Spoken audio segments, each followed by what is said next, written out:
Hey, hello, good day, everybody. What's up? Thank you very much for coming to another Behind the Dice stream. Ashley says that Jim just walked in the door. Perfect timing, Jim, for high quality Doom. I appreciate you all coming by and hanging out with me today. Today, I will be talking about a couple different things. I think one of the main focus today is going to be puzzles and traps. It's kind of what I'm going to be talking about today. What's up, Turtle Mac? Good day, sir. So yeah, today I'm going to be talking about puzzles and traps. How I create them, how to know how to make them, how to put them together. When too much is giving away too much. Straight from a D&D video. Perfect timing, sir. Yeah, so we're going to delve into that a little bit today, and we're also going to talk about some of the traps and puzzles that I've used even as early as, or as late as even earlier today. Today we're going to talk about an exciting bookshelf that my party came across today. But I've got a bunch of different puzzles that we're going to kind of talk about and different ways to come up with puzzles yourself. More than anything else, of course, I'll begin by saying thanks for coming. And if you have a good time, please remember to click the like button. It sure would be cool if you would. If you're new here, be sure to subscribe to the channel. That way you can hang out with us all. We're working on a homebrew campaign and starting soon, possibly next week. Hey, there you go. Homebrew for the win. I may work a little bit on maps and such today myself while we're chatting, is what I'm thinking. We'll see. So, one of the hardest parts of map making, we're going to touch on that real quick. The hardest parts of map making, in my opinion, is when you want two maps to line up correctly. Really hard to do that on a computer. At least with most of the programs that I've come across. So if I wanted to say, like I have a map, let's go ahead, we'll switch right over to that stuff today. All right, so here's just some stuff, things that I deal with. Here's the map that I made last time. I made that in my very first episode of Behind the Dice. So if I want to make a map that lines up with that map, that becomes a challenge. I'm going to pull open a copy of that map. See, it's going to slide over a little bit on the side here. Right? Well, what if I could click on things correctly? Boop. Let me move that over. Try that again. That and that. Okay. Mouse is sticking. All right. So I want to create a brand new map, hypothetically. Create a new map. Right? I don't even remember which one I used last time, but I think it was Fantasy World. We'll go with that one. Choose style. Sure. Landscape. Sure. I don't remember what I used last time. Just give me something to start with. Here's my map, right? So I want to line that map up with this map. You can imagine how hard that can be. Try and, because first of all, I'm going to have to make it so that they're the same size. In itself is going to be its own challenge. Grab that. Now, the top and the bottom kind of line up, right? So if I wanted to continue this map on and on, I've got to try and do it like this, even though I'm missing, you know what I mean? So it becomes a challenge. There's no way to get rid of this border to draw with. What's up, Mr. Jim? I can run on your. Oh, really? You had a problem with Incarnate? I've had pretty good luck from Incarnate. But yeah. Here, hypothetically, like, see, I can draw my map now. I obviously don't do that, but the problem I'm going to do is, okay, if I want to do this, it needs to start right about here. Almost. Start right about there. See how that too big? Way too big. Undo that. Undoing! Excellent. How do I make this oops. Ah, crap. I underline that. I need to figure out how to make my little there we go. That's more like it. That's more like it. So now that almost lines up, so this.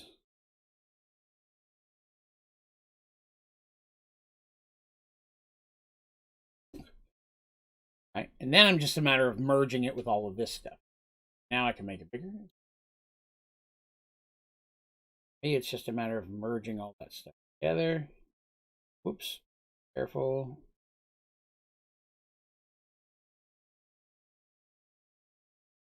Probably should have went a little bit smaller. I get the border area.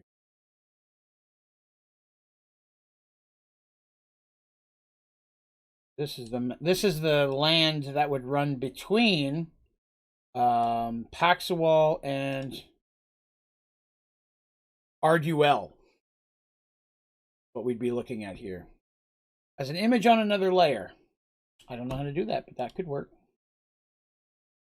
Don't know. In layer objects, foreground.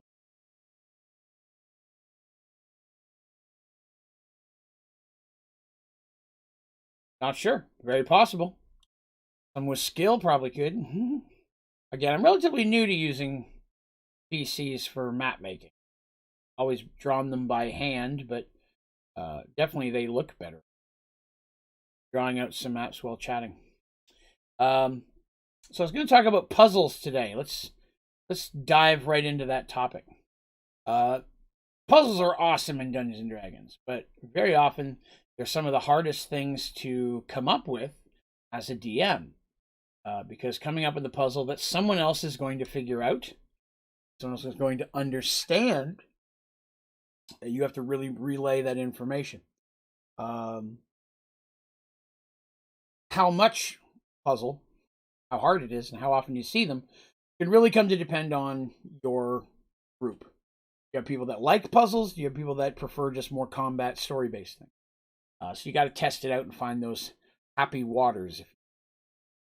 I'll give an example of some puzzles.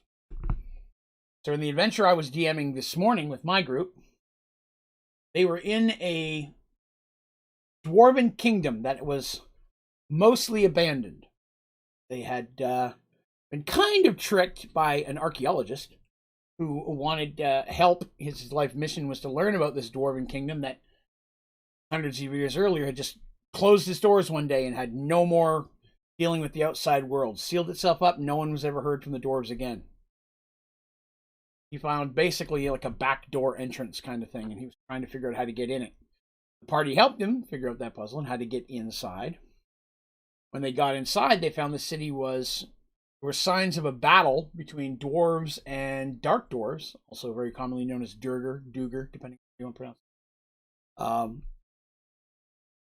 And they were just doing this thing, searching the city, but was somebody else was there, and what caused all this, so on and so forth. They got to one point where in a treasure room, they'd found a secret door, and inside of it, they found 3 scroll tubes, 2 bottles, which were most likely potions, and a journal of the Dwarven King that didn't give any information about the stuff they were trying to figure out. So after that, they wanted to go look for, they were led to believe that some type of evil ritual, because they found a statue of a demon and this stuff and writing and things, and they're trying to find where the ritual was. And they found in the Thane's office or study area a bookshelf that had been untouched. The rest of the city looked like it had been ransacked. And they had to, they found they could tell there's a secret door behind the bookshelf, but they couldn't figure out how to get it open. So, like normal, it's a bookshelf full of books. And they asked, can we try to, classic stuff you'd expect, pull the books out to see one. Every book solidly locked in place. And then they said, okay, there are any like candlesticks and busts and things like that. Places you'd expect eternal, that kind of stuff. And they went into a lot of detail. And again, I'm not giving them shit for the record, because some of them are watching, I know. I'm just laying off what happened. As a DM, you have to be able to point people in the right direction. I struggled with that one a bit. Because they spent about 20 to 25 minutes trying to figure out how to open this bookshelf. And around the 20 to 25 minute mark, they asked what kind of books are on the shelves. said they looked like journals. Journals of kings of the past or something. So the way to open the secret door was to put the other journal on the shelf in the one slot that was missing a book. Didn't know one slot was missing. There weren't any questions that would have led them towards that. I was trying not to just throw it at them. So it took a bit for us to get to that. But we got there. They got behind. They did the thing you need to. They finished the adventure successfully by closing the portal that the demon was leaking through, that had caused everyone to go insane. After one of the party's members and NPC were slightly possessed themselves and started attacking each other, and one of the clerics of good thwacked our gnome in the head with a warhammer really good. That was funny. And his instinct was to try to stab her eyes out with darts. That threw us for a few minutes, but we decided not to take that route. But a puzzle of that nature, sometimes puzzles that you think are going to be very easy end up being very challenging. And not so much because hard or that people aren't trying, but it's very possible that for them to find the information they need, they have to ask a specific question. You want to try to... There's nothing wrong with having that, but there should always be at least a couple of ways for someone to find the path, because not everybody is going to come at it the same way. The barbarian is not going to sit down and figure out a very complicated puzzle, and your mage isn't going to try to do something because your players are challenged. No, you guys are fine. I've said that. I was telling that this morning. I was like, I've also had puzzles that I've designed to be incredibly intense or very, very, like, have to figure them out, multi-layered puzzled, that the PCs just stumbled right through on the first or second try, luckily, without having to find any of the clues or things that would show them how to get through it. Their guessing was successful. And I could suck a little of the wind out of your sails as a DM as well. Because you're like, no, I went through all that trouble to make this. So puzzles have to walk a very fine line in Dungeons and Dragons, because puzzles that are too hard or too many puzzles will frustrate almost any group. I've never had a group ever ask me for more puzzles. Rarely have I ever heard, can we get less puzzles? I have had that once or twice. But it's, again, about having the right amount in there, because D&D is not all about combat either. Everything shouldn't be a fight. So there's puzzles, there's role-playing, combat, of course, things of that nature. And then it's also important to give your characters time to role-play downtime. And I find that a lot of DMs don't do that. The adventure ends, and then the next adventure is right into the next adventure. That's a little bit easier when they're very first few levels. They don't have a whole lot to do between adventures other than maybe divvy up their loot, buy some gear or whatever, which you can do at the beginning or end of an adventure. But as they level up or become more invested in their characters, it comes to a point where you're going to, okay, well, do you want to buy a castle? Do you want to build a house? Do you want to build a temple? Starting to work towards those things. Because in second edition, you really don't get to that level of stuff till 9th level. But that doesn't mean they can't be starting the seeds of that. So puzzles works the exact same way. You've got to make sure that, it's nice to have some puzzles in there. Goonies is a great example of a movie that has puzzles and technically combat and different types of story and RP elements into it. I've always thought that was a great example of that. The play the organ part of the Goonies was really, really good. I liked a lot. So I've not used it. I try not to use other people's puzzles. But on occasion, sometimes you can't help but then learn that something you've created is very similar to something somebody else created. So I find that, especially for a lot of new players or for even new DMs, an easy way to start with puzzles is base a puzzle on a concept that everybody already knows. I have had a puzzle that was snakes and ladders. The equivalent of the board game, but more in depth, and you don't notice it at first. And when they start to notice it, they're like, hey, and a little bit of nostalgia, like, oh, I see where we're going with this. Shoots and ladders, depending on where you are. I've done puzzles that are very much Simon Says, where there are 4 people standing on a different dais facing each other, and if they put their hands on their orb, it glows a certain color. And in the middle is another orb that's glowing color, and it would blink different colors, and then they have to press their buttons at the right time, and if they don't, acid starts to come up the floor, right? It's slowly going up a level each time. So it's set to be that they have a specific amount of attempts, right? But using a common idea like that, there's nothing wrong with that. Have you ever had one of those little puzzles? It's like a square. There's like a bunch of little squares on it, but one's missing, and you're just moving a piece one at a time to try to make the picture look right. I've used stuff like that before. I use a lot of stuff like that more in the early years, but there's nothing wrong with having it. It's nice when people finally, they may not realize it at first, but then when it does click in, they're like, oh, hey, okay, I did something else when I was a kid. It's, whatever the case may be. It's one of those folding puzzles like the back of a Mad magazine, where you fold the picture up and it makes a different picture and it actually says words, stuff like that. Turtle says, I saw a post on Reddit where someone said they just played tic-tac-toe with their players for 20 minutes before they realized it. It's very possible. I don't know if I've ever done tic-tac-toe. I have done Connect 4, where you used to have the thing, you drop a black or red checker into it, and the object, everybody drops a piece in to get to the next one.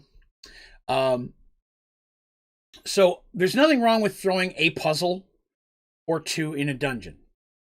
There's also nothing wrong with having a dungeon that has no puzzles in it. But you really, really have to work hard at a dungeon if you want to make it a puzzle-based dungeon. Because you don't want your puzzles to overlap. You don't want them all to be the same puzzle. They just do it over and over and over again. When I come into things like that, I look for a theme. I find themes to be very beneficial. For those of you who've watched or listened to the Mergedworlds story, one of the more successful puzzle dungeons I've ever done was where the Emperor of Ormond was attacking them in their dreams, and they had to go into the dream world to get him back, and they had to go into this, the city was way up on this mountain thing, and they had to go into the base of it, and there's all these puzzles on different levels to get up. Each level was a different type of puzzle, and some of them were physical puzzles, where you're jumping from this to this. But because the Emperor of Ormond worships the cat goddess Pandora, and everything in their society is based around the number 9. There were 9 different puzzles on every level. There were 9 was the theme to a lot of stuff. I could also use cats as the themes of a lot of stuff, because again, the feeling god. So it was easy to come up with very different puzzles, but still basing them on that. One that I did is there were tiles, 100 tiles. Numbers across each of them, and every row of tile had just arrows shooting back and forth, back and forth, back and forth. Nothing would stop. And because again, this is in a dream sequence, so it didn't have to be complete reality. And there were all these numbers, and what they had to do is that somebody who was stepping on 2 beside each other, left foot, right foot, that equaled 9. And that row, the next row would stop shooting arrows. So 2 people were basically hopscotch, because the first row had no arrows. So somebody stepped in there, the second row stopped. So somebody hopped over the first row to the second row to find where they saw that were 2 that equaled 9. That stopped the third row. Now the one who was on the first row has to jump across, and it's always within range of jumping. Sometimes you have to roll because it's a little bit hard to get, but it should still be achievable by anybody. Because in a puzzle dungeon, give yourself a reason for things not to make sense. Well, yes, and you can use that to your advantage for sure. And I've used things like this before. Because some people are like, well, can't I just plug the holes for the arrows or try to break the mechanism? Some people are going to try to do that. Easiest thing is like, no, it's magical. I mean, if you just don't want to have to come over. Second of all, it's like, no, it's made of a stone. You could probably chip away at it, but it would probably take you an hour to break through one to finally break this incredibly hard stone. And then it would stop one set of arrows, and you've got 100 rows of 2 arrows on each row. I mean, it's a lot of time condensed. So that's just easier to figure out the puzzle at that point. But yeah, giving yourself a way to, in that situation, I could step out the realm of reality. A great example of that is on the first level, there were puzzles, And then when they went up the stairs in the second level, there were puzzles they had to jump across things, and it was a bottomless pit. Where in reality, if you fell, you should land in the first floor. But it was within a dream within a dream. So each even though they made it up the set of stairs, it's like the bottom one didn't exist as they made their way up there. But again, I used a lot of things using the number 9. Easy. I've done dungeons that are based on snakes, which is great because you can have puzzles. You can have them fight all sorts of snake creatures. I've mentioned this before, but I'll mention it again. If you're going to put creatures inside of a dungeon that are alive, you have to explain why they're there. Why are there snakes inside a dungeon no one's been in 1,000 years? You know what I mean? If it's a snake, and if it's a snake-themed dungeon, you would assume somebody put them snakes in there when they built the dungeon, right? Or set it up in ways that snakes could get in there, and you can have there's an underground swamp that's teeming with snakes, and there's holes that only the snakes can come through, and because it's dry in there, they come in there. Easy to explain that as long as you have something to explain that. But that's why so many dungeons are undead based, because you don't have to explain them. Yeah, that guy was he died 1,000 years ago, and he's been standing there as a zombie waiting to kill you. Okay, he's an undead. I buy that. Puzzles have to have the same kind of concept. Right? You have to, if the puzzle is based on, there's a torch there. How has that torch been burning for 1,000 years? You know what I mean? So from just the more you can base your puzzles or anything in a dungeon on realistic concepts, the easier your players and people are going to be able to relate to that. And that's beneficial, because if you're like, okay, I walk in here, and obviously nothing in here could be alive. So if there is a threat, it's undead. It allows them to prepare a little bit better. It also gives use the GM an easy way to steer things. And I don't mean railroading. Those of you who don't know, railroading is making it so people really don't have a choice. They only have one place to go. I don't like that. Have I had to do it in the past in certain spots? Sometimes you have to get from point A to point B, but your adventure should never be all railroad by any means. There's nothing wrong with help pushing folks in the right direction, but if they really want to go another one, give them the chance to explore it. There'll be a way to bring them back around to the tracks later. Yeah. So coming up with dungeons and things and puzzles, it's easy to come up with a really cool puzzle, and then they walk in there, and because it doesn't make sense, then the things they're going to try to do to solve it may not make sense. Or it could be a very easy puzzle if you think of it from a realistic standpoint, but you've given it an unrealistic setup. So now they're looking for mystic, crazy things that's causing this one. It really could be a lever on the wall. Hey, what's up, Yuri? So I'll give you an example again. In Merged Worlds, after the Darsh and them came back from the dead, and the real, second section of the story started happening, they went into a dungeon. There was a big gold brass, I think it was brass door, that was 3-dimensional, a big war going on, and they had to find different weapons and find the spots where there was someone like going to be hitting down with an axe, but their hands were empty. Put the weapons in there to open the door.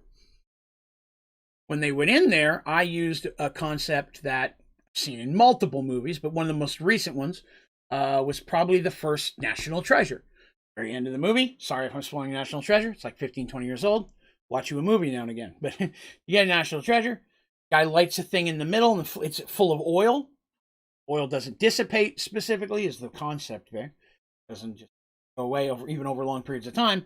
The flame shoots down it and goes down all these tracks, and suddenly the whole place, the room is lit up. Somebody can fill it with that oil, and that oil might sit there for 100 years or 1,000 years. It's a lot easier to explain an oil that doesn't disappear or doesn't evaporate than it is a torch that burns forever. Has been burning for 1,000 years. So make them light the torch. Give them the situation. That's what I did in these situations. There were several metal braziers that they lit. What they didn't know is one of the weapons was down inside the middle one. So once they lit it, it was harder for them to tell there was something hidden inside that bowl, because each of the bowls was on like a very thick post that went to the ground. Finally, they're like, are the posts thick enough that one of these things could fit in there? I'm like, possibly. Like, okay, we're going to put the fire out over here, and I'm going to put my hand down in it. Darsh did, and sure enough, he was able to pull out. It was a spear out of that one. something thin enough that would fit in the pole. But coming from that realistic point of view helps, I personally feel, in a lot of things. I haven't touched this in a couple months, so as I'm bumbling along here, I apologize if it looks funky. It's also not green. Why is it not green? I need more green. I don't remember where the green was. Figure it out. Texture. Open catalog. There we are. Yeah. That's better. Okay. So, I'm going to do this while I'm talking about this stuff. Puzzles, puzzle dungeons, if you're making a puzzle or something along that nature, something that you want them to figure out, that's probably one of the best times to have physical items to give your party. Anything from diagrams, basically handouts. Like, hey guys, okay, you're in a room. This room is very complicated. I've made a map of it so you can see what it looks like. In that situation, the design of the room, that automatically lets them know, okay, this is a room where the design of the room is important. Probably important to what we have to do. Riddles? Oh, heck yeah. Riddles are great. One of the very, very first how do I move this? One of the very first D&D adventures I DM'd back years ago. The first one I wrote, characters had to go through this dungeon and they gathered stone dragon teeth and also several keys. They finally got the keys they needed. They opened, some of you will know I like keys. You get the keys you needed to open up the door. You get in there and there was a giant stone dragon head. And there were a bunch of holes in the top and the bottom of the jaw where the teeth could fit in. They didn't have enough teeth to fill all the holes. And as soon as they went into the room, you got your classic spear spike things coming out of the wall slowly, so they're on a timer. When they first went in there was a riddle that kind of explained that. It was like two of the teeth. I can't remember the exact one, but it was like the teeth had to be two on the bottom and one underneath. You cannot run, you cannot hide, but two of these teeth have to be side by side. So they had to go through that riddle to figure out, okay, which ones do we put these in? So if we put them in wrong, the thing was going to slam shut. They were going to get stabbed by spears. They weren't going to get wiped out by one puzzle, but I was going to make sure they got hurt a lot. If they did it correctly, then the back of the head, basically the back of the inside of it opened up and there was a door they could get. Riddles are great. Yeah, nothing wrong with that at all. There's nothing wrong with reaching out to other people to help you make them. I'll give you an example. In that cat dungeon I was speaking a little bit earlier, there was one room where there were cat head symbols all over the wall in weird diagrams and patterns. And one of the players, the young lady who played Darsh and Artemis, was in college for music, knowledgeable music stuff. So I went to someone else I know who knew music stuff, and I said, "This is the tune I want. Can you write out the notes for me?" And I made that the pattern on the wall was the actual musical notes. And sure enough, we got in there, and after a couple of minutes, she's like, "Wait a minute, I know this." And she's like, "This is music." And then sure enough, she managed to figure it out. And that worked out real well. You know what I mean? I wish I could figure out how to make this thing go up and down. Like how to make the map go up and down. It's not working for me. It's just, can't make the map itself go up. Anyways, I just got to get around the shore a little bit. So, tailoring your dungeon to your party. Who's that? I manage the music is Megalovania. Actually, and this probably won't come as a surprise to any of you. As you know, I'm a huge fan of the movie The Crow. In the movie The Crow, there's one scene where he is on the rooftops just playing guitar for a couple minutes. Then he gets mad and starts smashing the guitar. And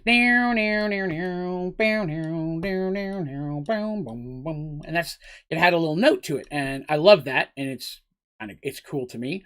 So I went to her and I'm like, "Hey, I have the soundtrack. This is what it is. Can you make the notes for this?" And she's like, "Yeah, I can do that." Sure enough, she put it together for me, and once young lady who was playing it figured that out, sat down and did out the notes. She's like, that's the crow music. I'm like, there you go. See, it was just a little fun thing that in the game, to the characters and to the villains who are the people who created the dungeon, that was just the musical tune they chose. There's no specific meaning behind it. Doesn't mean there can't be meaning behind it for the rest of us, right? I had a lot of fun with that. So designing your dungeon for players, obviously. You just got to be real careful, again, to make sure that your puzzles and your dungeons make sense to why they were created. You know what I mean? Like, every single puzzle can't be solved by an ability that only the characters have. Because the people who were building this puzzle dungeon, they wanted to keep people out except for either way, nobody in there, or only themselves when they needed to. And so they built it in a way that they could get access. They would have no idea what skills the characters are going to have. And specifically design it for them. There's nothing wrong with saying, okay, it's a thieves dungeon, so thieves skills are what we're going to need. The mage dungeon, we're going to need wizards. That's fine, because that's something that in that world they may have created it for. It might have been mages or wizards or clerics who created the dang thing. And so they did build it so they could get in there. So you need at least one member of your party that matches that class to be able to do it. But if it's designed specifically around one skill, that there's a 10% chance the one character might have picked it at the beginning and everybody else is just screwed, in my opinion, people don't react as well to that. Because then it's not about figuring out the puzzle, it's just about figuring out which one of us has the skill we need to do this. And that's feedback I got very early on into my DMing career. That people were like, some of these puzzles you're putting together, while not unfun, they're easy because we know we just have to look at our character sheets and figure out who has the ability that we need. And I was like, okay, I took that was great feedback. And so at the same situation, I started looking at it and saying, okay, well, if it's a situation then where who created it, what abilities would they want or need? And that's, again, where I think doing dungeons with a theme, like an all snakes dungeon because they worship snakes, or the Oromon one I talked about a few minutes ago was all based around the number 9. It was all based around something they believe, and it was 100% justifiably easy to say, well, yeah, that totally makes sense why it would be based that way. And it helps immerse your characters, especially if you're trying to give them villains and enemies that have some type of story behind it, any depth to their character, right? This person honestly believes this. This person completely worships. He's deterred and he wants world domination, but he's doing it in the name of this goddess that he 100% thinks is the greatest thing that's ever existed. And anytime he can put a little nod in her direction, hey, look what I did. It's because I like you. He's going to do that. That's a great way for the players. That's the thing players can use against the people that they're fighting or working against in a story. Because normally, in any adventure, every time I think I've got it done, there's more over here. In almost every adventure, nearly every villain of intelligence, let me rephrase that, nearly any villain of intelligence has ego problems. It's rare you're going to come across a villain who's shy. I'm not saying it's impossible. You could totally do it. But most villains, I mean, especially if they have people working for them, they have to have some type of charisma. That charisma may be very fear-based, but they still have to have some kind of charisma that would, draw people to them, or at least people of a like mind, All right, let me see. Fit screen. How do I make it fit screen? Now I can't figure out how to make it fit in the middle.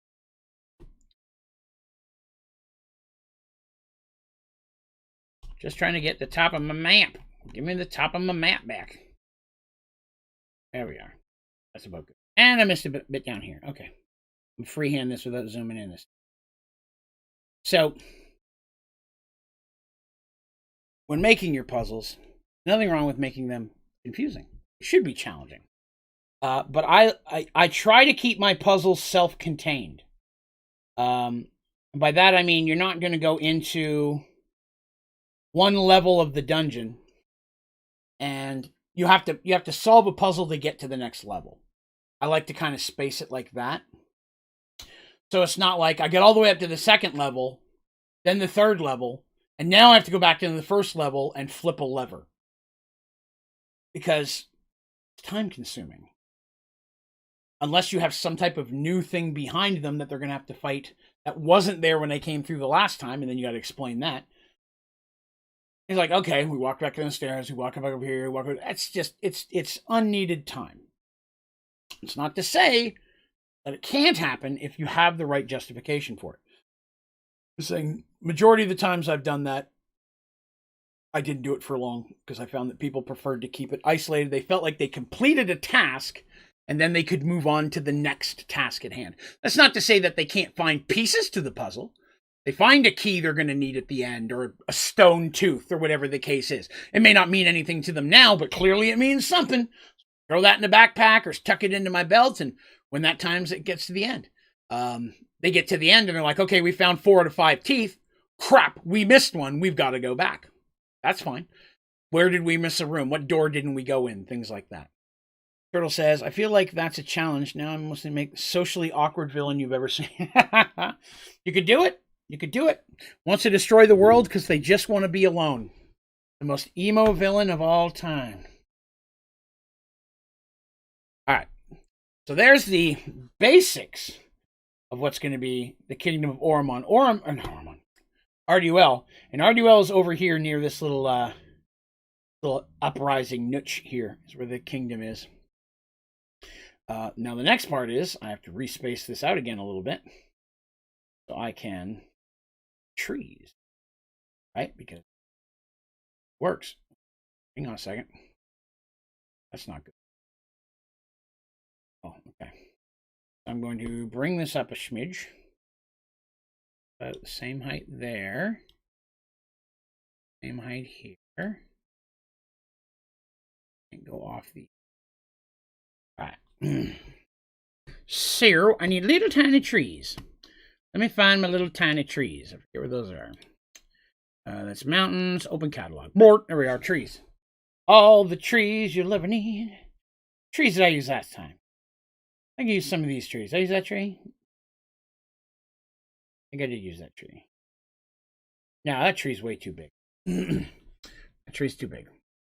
Undo that tree. I need to get a tree. Still too big. I don't like that tree. The tree I used was rounder. I think that's all the trees are at the top. We'll go with this tree. Yes, that's the tree I used. Yep. So I got random stamps for trees. Okay. Basically, what random means is of all the different trees, each time I drop one, I'm going to drop a different tree out of that selection.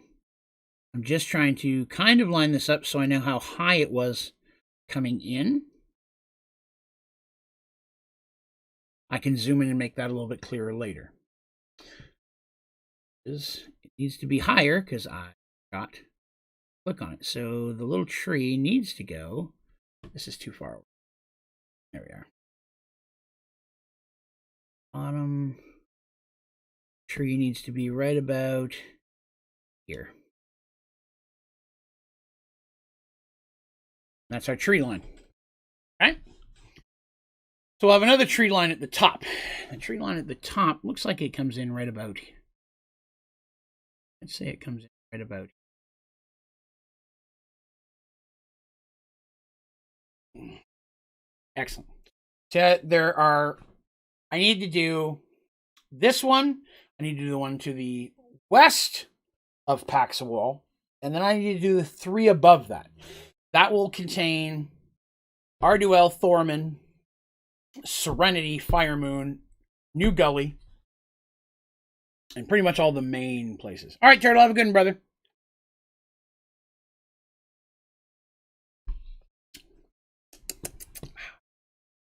So this forest, remember the desert?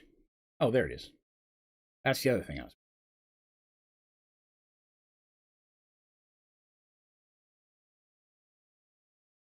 All right, so that would be the desert. That's the bottom of the trees. It's gonna... Still, the trees are still not doing exactly what I want, but we're getting there. Tree desert. I need desert. We'll worry about desert. This forest comes down like this to the edge of Arduel.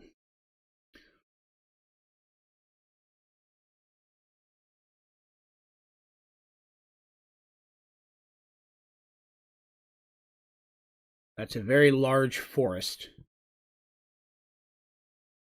Then I need sand. Sand.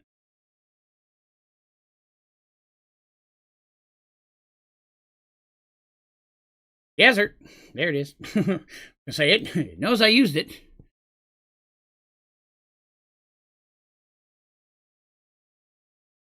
That.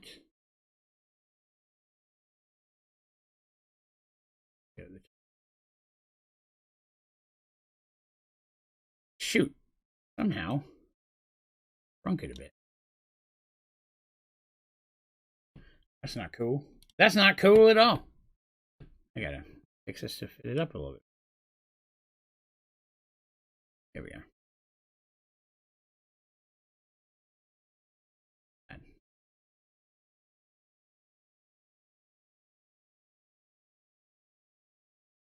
This.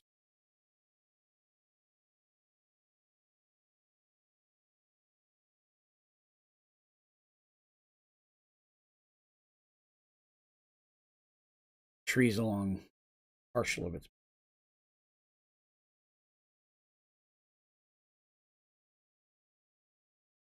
Okay, cool. Easy sauce. Let me jump over. I can see things now. Oops, another one of those things. Hold on a minute. Bear with me a moment. I gotta fix something stupid.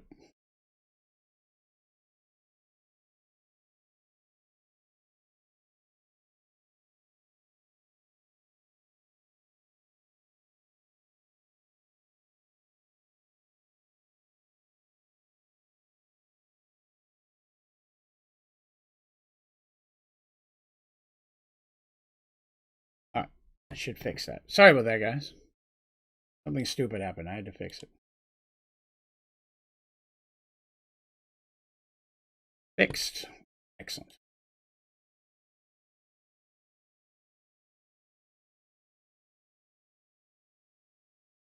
All right, good deal.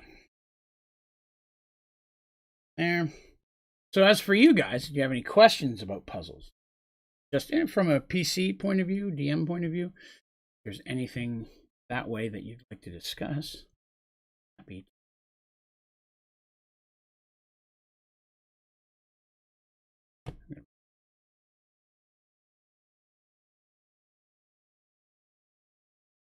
I'm sure this is quite as sandy as the last. Check the texture. I can hear my cat snoring on the other side of the fake wall I have.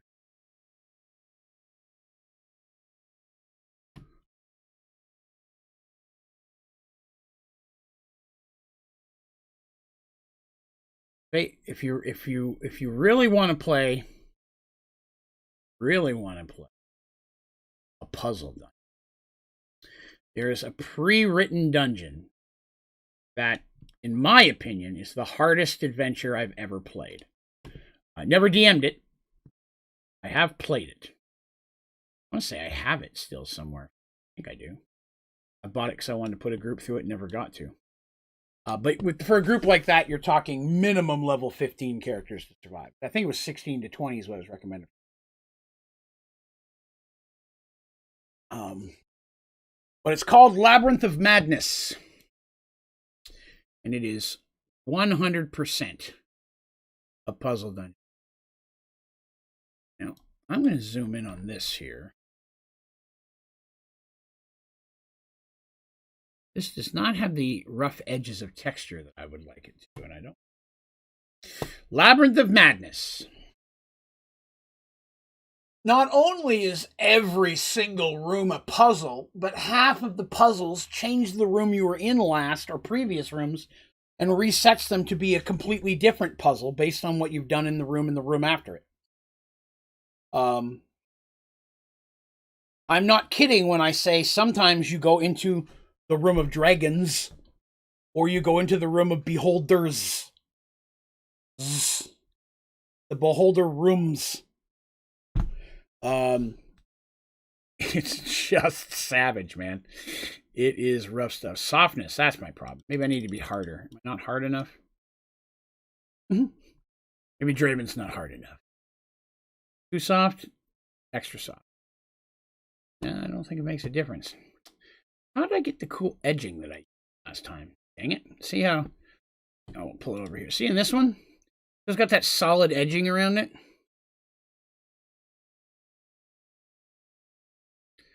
I'd like to continue that. I can't find roughness.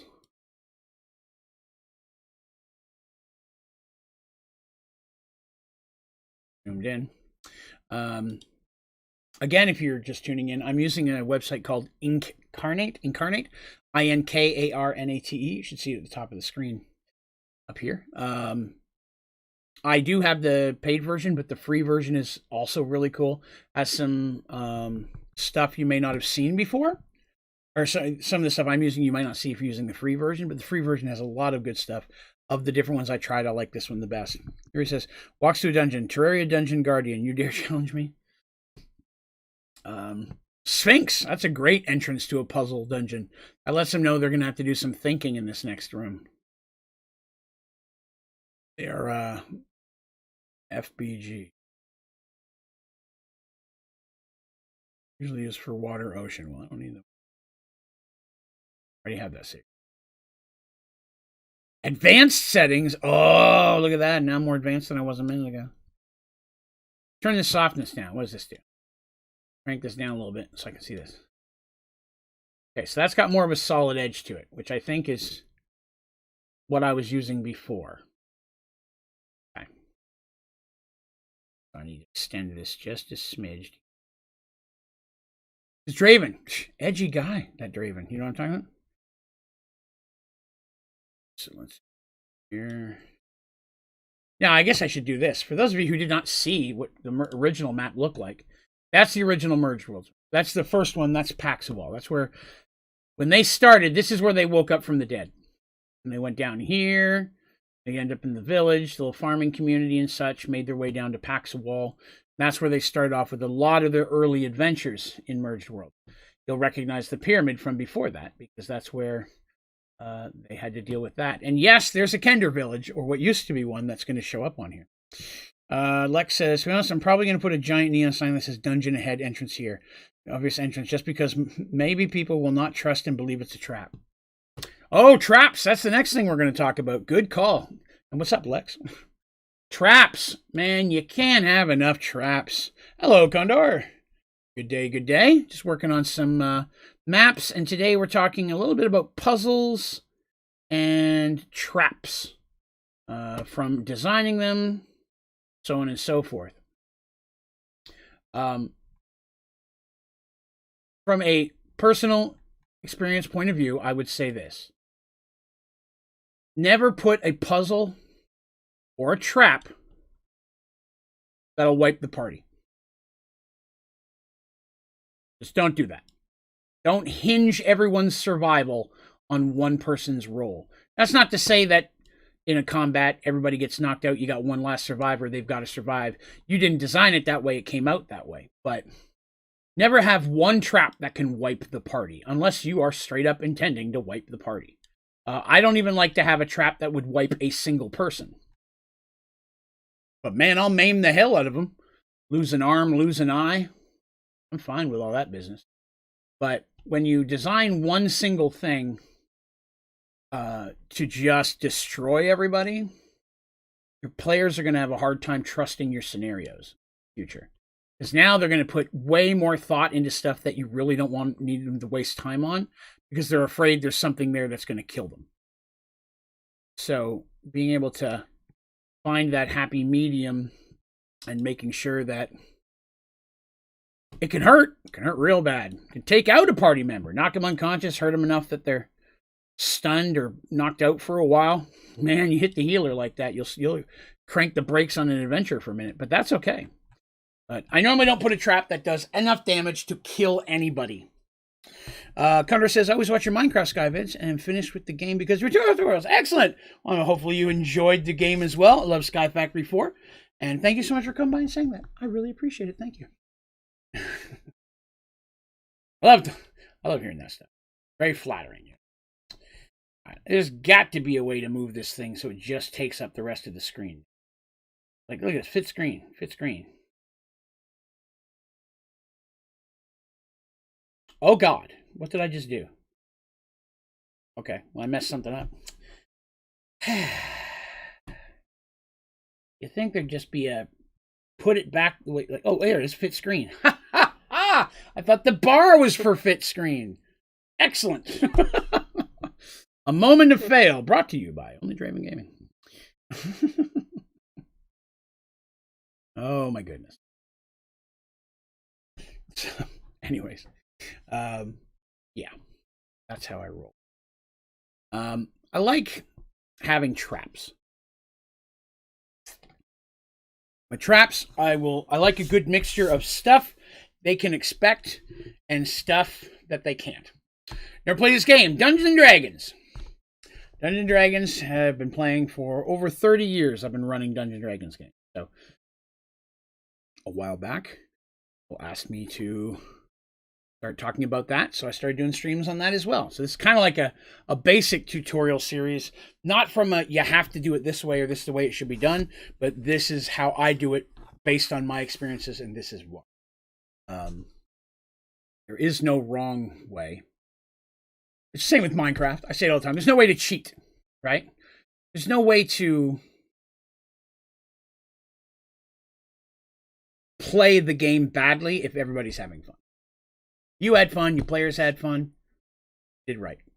Even if it didn't turn out the way you planned or it's very, very different, and maybe in the middle of it you end up improvising half the stuff because you came up with a better idea mid-story and they thought it was a lot of fun, then that's all that matters.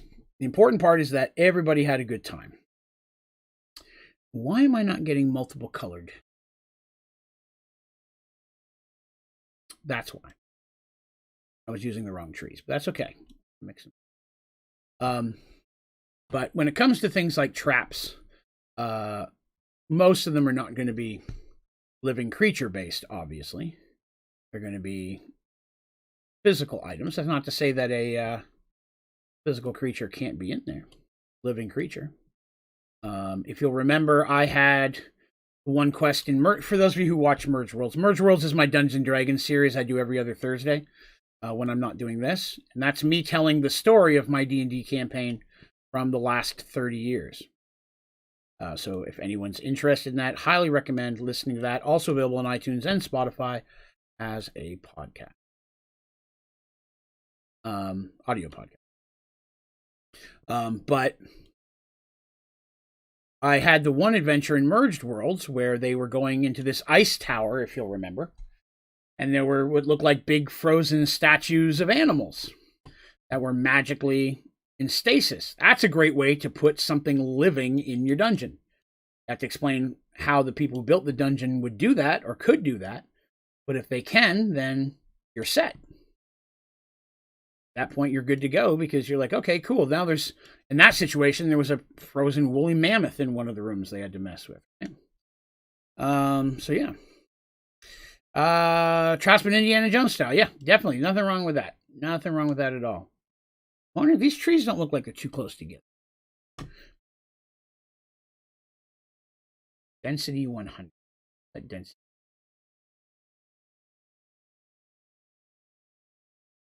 That's a little bit better spaced. I think I like that. Not a huge difference, but I had a trap on a secret door. Rogue found the secret door, but did not check for trap. When he opened the door, he got hit by a ballistic bolt in the back, pinned him against the wall 10 feet back. That'll hurt you. That'll give you a bad headache, too. What a pain in the back that can be. Ha, ha, ha. Hilarity. He survived, and it's a story that keeps coming back at times. Excellent. Yeah, no problem, Condor. Have a great day, man. MT, D&D question. How do you handle dead versus knockout? I would be happy to address.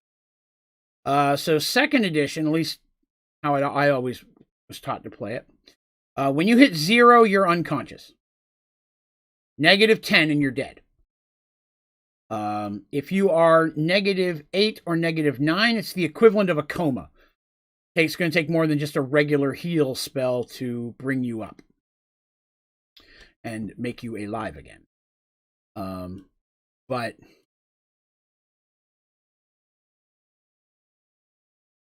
yes, so I've always done it that way.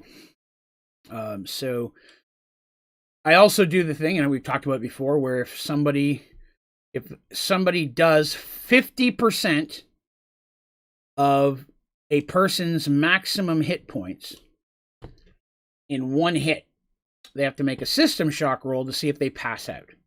Doesn't mean they're weak or mean they're dead or that they're still bleeding, which, depending on the attack, that could still happen.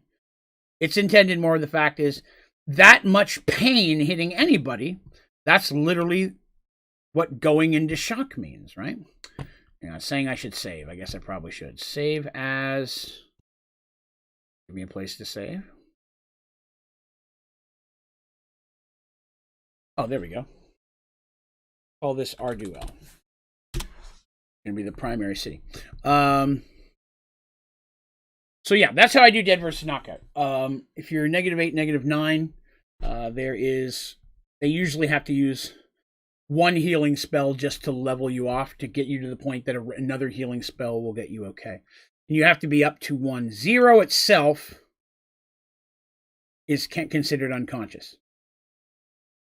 So -1 would be a step beyond that. I like that purpose. I like that. And I don't always do that for enemies. That's for the players themselves. For enemies, that's normally if you get them to 0, they're dead. Unless it's specifically a fight that someone's trying to capture them, you know what I mean, or knock them out or something like that, then I'll look at it differently. I'll start adjusting their hit points and adjusting their defenses, because people will fight differently if they know you're trying to catch them. That's just common sense. Dying in D&D is not easy. You're very welcome, MT.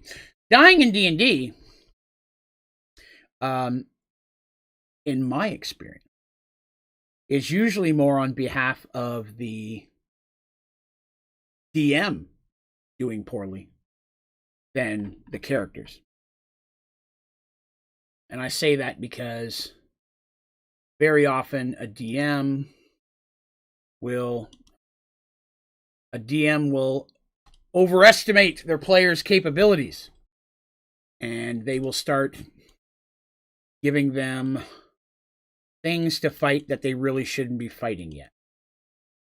Or worse, they'll be giving them creatures they have to fight, creatures they're fighting, because the DM has given them too many magical items too early in the game. And yes, that can happen, and yes, every DM makes a mistake of doing that at some point. I try to provide a few magic items early in the game so that people have something to play with. They see the capabilities of what they might find, but I try to make sure that it's not too powerful. You don't want anything game-breaking. Stupid flying carpet. But more importantly, you want to make sure that if it is have any adequate power, it's something with limited uses. You know what I mean? If you're like, hey, here's this really cool thing that does something awesome 4 times and it never works again, they're not going to start jumping in and using that in every battle. They're going to have to weigh, okay, do I want to use one of my four times to do that? Potions, and if you have a wizard or cleric, scrolls, those are really good early game magic items to throw out. Usually not too bad to throw a couple low-level rings of protection or something of protection. Bracers of defense, armor class 6. Bracer of defense, armor class 4. For the record, that's just a pair of bracers that makes that your armor class that number. But the DMs a lot of time are like, oh wow, everybody gets a super powerful weapon plus 5. Well, now every creature I throw at you, your level, you're one-shotting them. So I've got to throw harder creatures in there. And now you're dealing with a beholder at level 6, and I just wiped the party. So these are things to be aware of as a DM. Not to go too crazy with the magic items early on. Again, if you want to give them a bunch early, you can. Try to make them single-use or limited-use items. Or something with a fat cooldown. You can use this once a day. Or once a week, if it's really powerful. And then, you know, just kind of narrow that down from there. DM is one responsible. And don't get me wrong. There are, I say usually, because sometimes somebody does something stupid that even the rest of the party will warn them against. And it gets themselves killed. Sometimes there's nothing you can do about that. Fighting a dragon. I jump into its mouth and try to jump down its throat and cut my way out its stomach. Nah, just choose you. You dead. You know, you are not Drax from Guardians of the Galaxy 2. And you're not going to pull that off in every fight, you know. So common sense is important on both sides of the DM screen. In my opinion. I always do my best to keep a party alive. It's on my fault if somebody does something stupid. But there you go. Very often, if somebody does something stupid, it's going to come off weird when I say that. So bear with me a moment to clarify what I'm saying. I don't kill them. I punish them. I make it a learning experience. Maybe they lose a magical item that they value or treasure. Something important to them, their favorite weapon that they use all the time. Maybe it gets broken or stolen or lost because they did something stupid. Maybe they lose an eye. You know what I mean? Maybe they get their horn broken. Darsh got his horn broken doing something kind of stupid. Off the top of my head, I don't remember what it was. But I remember at the time, I was like, well, I'm going to break a horn for Darsh. And didn't kill him, but that ended up becoming a character trait. And it was something that when he had other younger Minotaurs partying with him and such, they'd ask, hey, how did that happen? Well, let me tell you what I learned in the battle of blah, blah, blah, blah, blah, blah, blah, blah, blah. Don't do stupid things. So, things like that. Or, I'll throw this at you. Something I've done several times.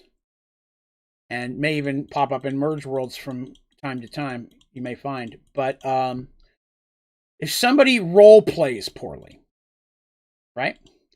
I say role plays poorly. I don't mean they jump and do something stupid in combat, but maybe they're just in town and they decide to do something stupid. The rogue decides to steal from somebody that they really shouldn't. Even though the rogue has no reason to do it, maybe the player that day is just being a turd. Everybody has their days. Even the DM, once in a while. If you find that you're in a bad mood, you should not be DMing. You will do things to your players that you will regret later. But, somebody does some bad role-playing stuff, that is the easiest way to give somebody a nemesis. Provide them not just a nemesis per se. Not just a nemesis, but what about a nemesis faction? Maybe this religious group. You're known now, right? You know what? They don't want you around, and if they see you, they know you're on the wanted posters and such.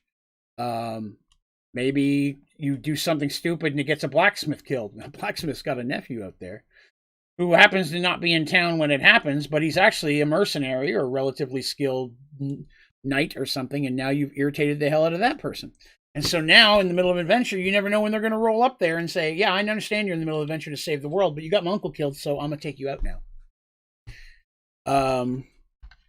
And that can really suck if your party's in trouble and they're coming into a town, but that town has a temple of the religion that hates your rogue, and there's no way your rogue sneaks in. Everybody knows what he looks like. And so now your party can't get in there and get the heals they need, or even the quest items they need, because the rogue is pissed off an entire city you've never been in. So, again, learning opportunities, right? Learning opportunities. Running a game for my teens. Blinding your other party member. Yeah. Today, for some reason, our monk decided it was important to shove a dart in an ally's eye. Probably not to do that. Luckily, he did change his mind. was like, what's everybody's alignment again? Lawful good. You probably wouldn't do that. Running Marlene's daughter, scouting ahead, jumped into the bushes after finding an ambush. She didn't tell her party and got surrounded by goblins. Yep. That is a very easy rogue, especially tender thing to happen. Dandy made that mistake on multiple occasions. Like, well, I'm just going to see how much more info I can get. She got way more info than she planned. All right. So the forest is coming along. This is good. But now before I go any further, I have to add a couple locations. Let's do that. I need some towns. Where's town? I just need a very small town. It's Elven City. I don't know. I'd like to see something with multiple buildings, but something relatively small, like a farming community.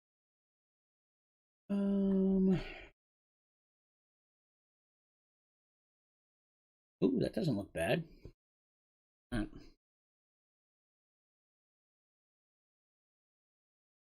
There. Put one there.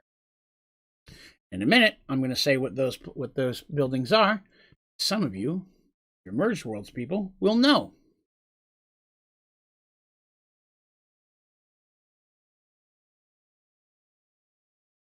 This is a Kender village. At least it was.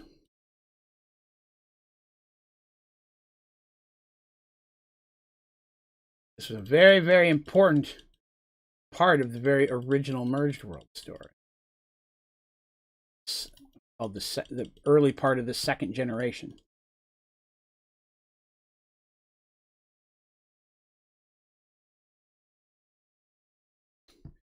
Let's see. Let's go catalog. Color water did I use? I used darker than that. But like a little tiny lake. Okay. Not do what I want it to do. Got to figure out how to give it the water look. Let's see if I did. Okay.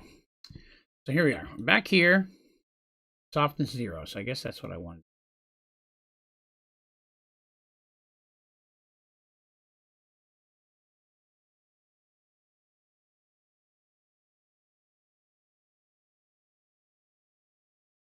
Nope.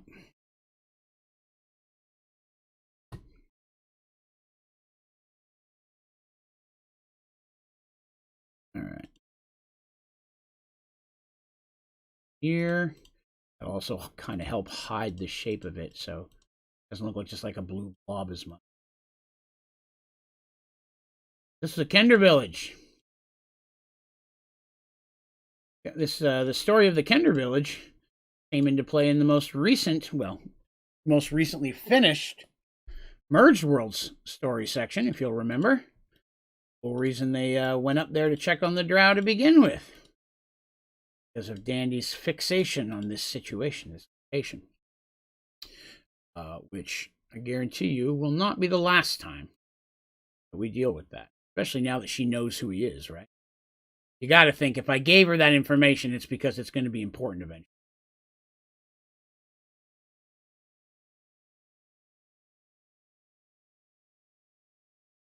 Bear with me.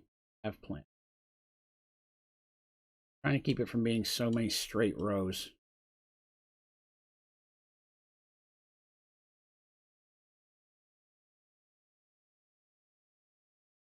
I'm afraid that they look like they're too close together when I do it like that, but it's so hard to tell. I thought there was a way to... I'm going to try some. That's what it was. That's how I did it last time. Okay. Now it's going to look way better. I knew there was something in there. Not for the life of me figure out where it was. That's also going to be way faster. Groovy. Now let's get down here. Hit screen. I'll zoom in over here. Over here, please. Yes. Let's see. Amazing rolls and somehow survive. Can happen.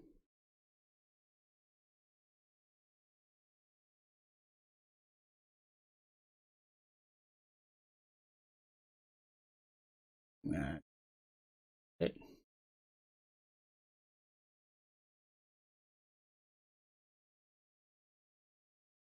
All right.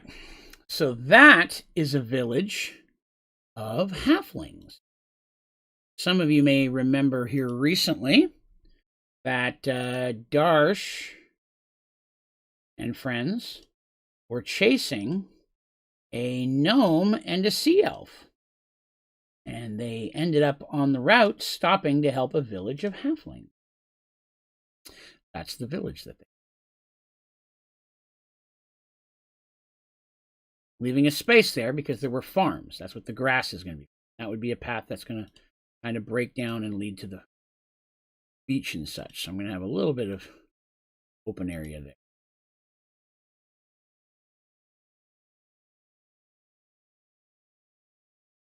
It's so much fun.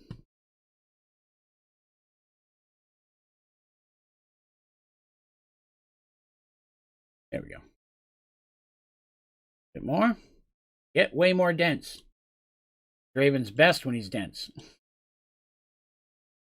Speedrunning D&D be like, blah, blah, blah, then sort of bam, dragon. That can happen. Some players want that. And it's odd to me, but I mean, to each their own. Some people want to get the most powerful stuff early on. They want to be able to take out big bad monsters early, and it's a play style. And if that's how you want to play, and your party's the same way, and your DM's cool with it, absolutely nothing wrong. Like I was saying, as long as everybody's having fun and everybody's having a good time with the way the game is working, then you're playing it right. Hey, no problem, MT. Have yourself a great one, bud. Thanks for hanging with us. I've talked about that before, and people have talked about Minecraft. Is it cheating if I do this? There is no cheating in Minecraft. You're having fun. You're playing right. Because that's what the game's about. Again, solo. Like I said, there are situations where you could be playing something competitive or have a bet against somebody or playing on a server where you're with other people. And with D&D, that's why I keep saying if your party and your DM and your group are the same way. Because if you're being a turd, nobody else likes it, then that's you could be ruining it for other people. But as long as everybody's having a good time, whatever you're doing the right thing. Keep it up.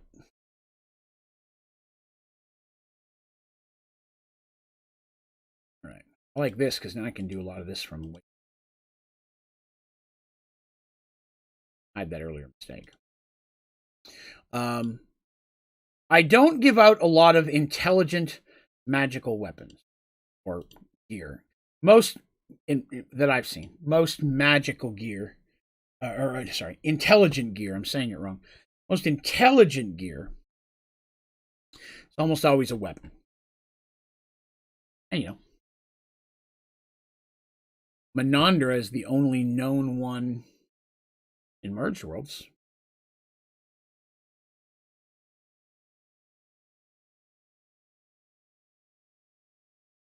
Got to get a little bit closer to the shore. Just to maintain the same theme I did with the other one. The other one goes right to the shore, so. Didn't sleep rest of the night because I keep missing streams. I'm sleeping 1 to 5, yeah. I understand that. I know my stream schedule is not the best for everyone. Just as a quick aside from that, starting at the end of January, my company is going to start requiring us to go into work 1 day every 2 weeks. I don't know what my 1 day will be. Like, it'll always be a Monday or a Tuesday or something like that. And because I'm off Wednesday and Thursday, it won't be that day. It's going to be a day I work. So it'll either be Monday, Tuesday, or Friday. If it's Tuesday, nothing is going to change with my stream schedule. Everything will stay the same. If it's Monday or it's Friday, and instead of taking a Tuesday off, that's the day I'm going to take off streaming instead, and I'll start streaming on Tuesdays. And the reason for that is I get off work at 9. That's if I don't get stuck on a call. And so I would hate to not get home till 10, 10:30 because of traffic and getting stuck on a call. People have been sitting there wondering why Draven has not shown up to do his scheduled stream. So there may be a tiny change near the end of January. If I know sooner, I'll start converting to it now. I think they're going to tell us within the next week or so. So if I find out early, we may move early just to get on that schedule. I don't expect it to be a Sunday, and I don't expect it to be a Saturday. I'm almost positive they're going to do it a weekday because, salary folks sure as hell aren't going to come in on a weekend, right? So we're going to those Karens. Oh, get yelled at every day, my friend. Every day. But at the same time, there is a positive that comes out. I find that it's relatively easy for me to write D&D while working. People aren't worth listening to anyways. But more importantly, I find that it works well for me because I always get put on hold or I'm sitting waiting to talk to another department. I get a lot of breaks in calls where someone's waiting on me that I can do stuff like that. And then there are situations where it's easy for me to take a little bit opportunities of that nature. So I get to work on D&D. Plus, a lot of the names that I come up for NPCs and characters, I legit get from actual people's names. There's a lot of weird last names that end up being somebody's first name. Positive. That's right. I also get paid to do it. That is also correct. But spoke with somebody this week whose name was Bula Bula. Not to knock that name. I'm not sure what their nationality was, but their name was Bula Bula. In the back of my head, it was like, I've already got 3 NPCs in mind I could use that name on.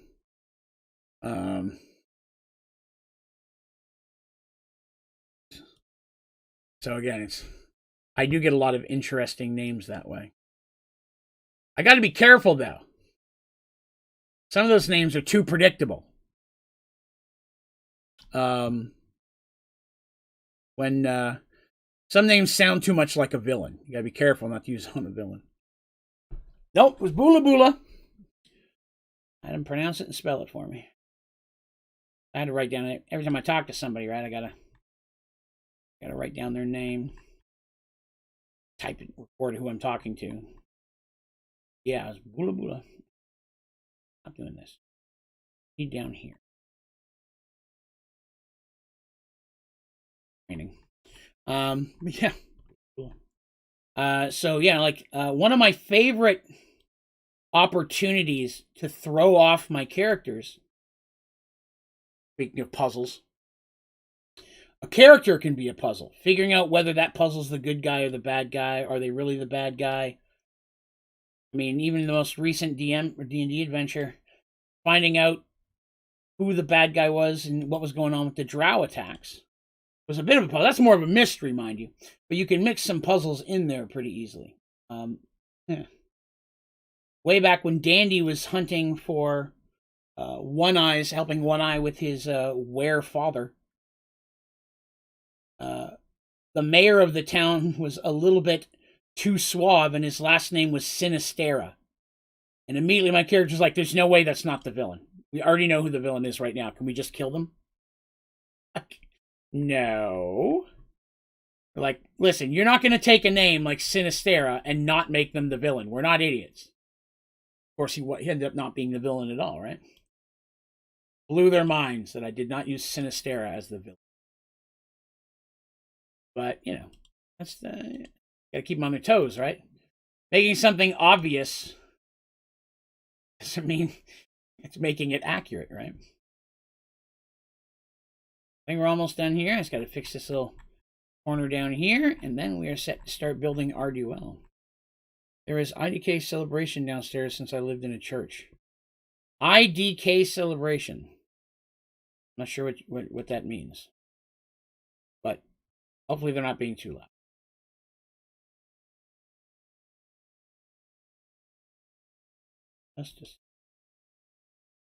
Alright. Now it's time to get Arduel in here. The city of Arduel. I'm going to try to use the same symbol I used for Paxual. I'd like to keep it consistent. I'm getting a little lag. I should probably save this. Chocolate milk. Raven needs more chocolate milk. The DM fuel, chocolate milk, right? A lot of people say it's Mountain Dew, right? Mountain Dew and Hot Pockets or pizza rolls. Chocolate milk. I'd seen it used that way, but I wasn't sure. There is I don't know celebration downstairs. I wasn't sure if I was maybe reading that wrong. All right, let's see what we got. Let's find our city here. Ooh, wrong button. If something were to happen and I was to just mysteriously disappear, it's because my internet goes out, okay? Just giving you guys a heads up. Whoop. All right, I need that. I need that. Need to be the same size Paxawall.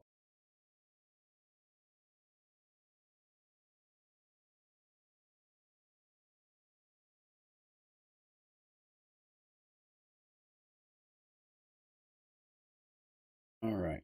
See. There's so many trees. It's possible. A lot of trees. They're a little dense up in the top area where I was doing them by lines. It'll do. I might go back. Boop. All right, that's the same size. Now, oops, I need a banner. Just save that as a. Where are the banners? There they are. Which one did I use? Use this one. Whoop! That's way too big.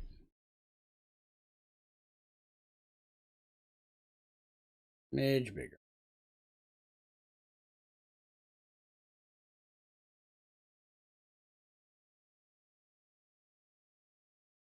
Okay. Here to 2. That to go smaller.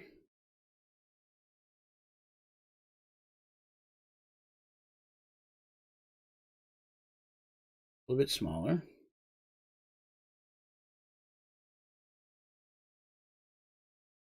Come on, go down. There we go. My lord. Does want to mess with me here.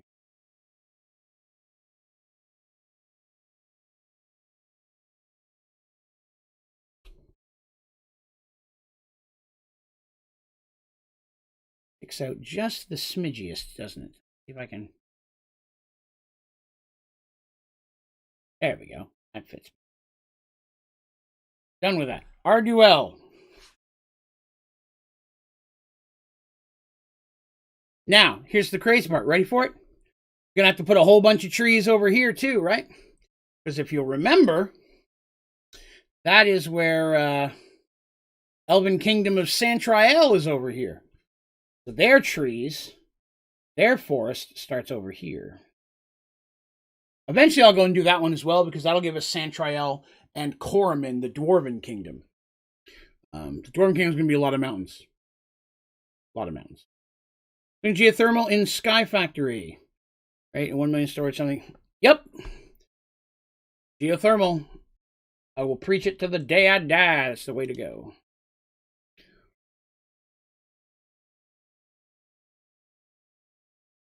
Suck to finish decorating the rest of the desert. And then I also have to jump in and do all the Santriel stuff. Fire Moon is to the north, just north of this. I'm trying to figure out if I want to make it a little bit southern. There's a small mountain triangle right here that I also have to do. Let's do the mountains first. Let's get that done. I can go back and do the Santriel trees. Mountain. Let's see. Grab Paxawall's map. See which one did I use over there. Used that one. Bloop. How big? That's actually perfectly sized. That works out really well.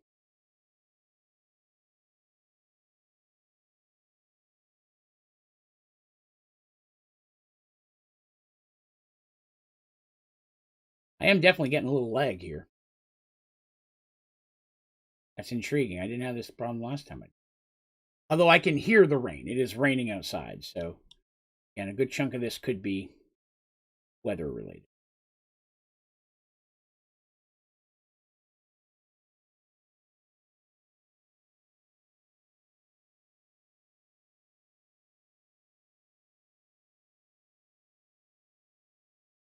I'm going to change it from a triangle. Keep it slow.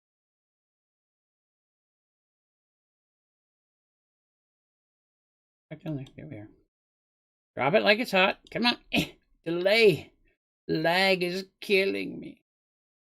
Don't lag.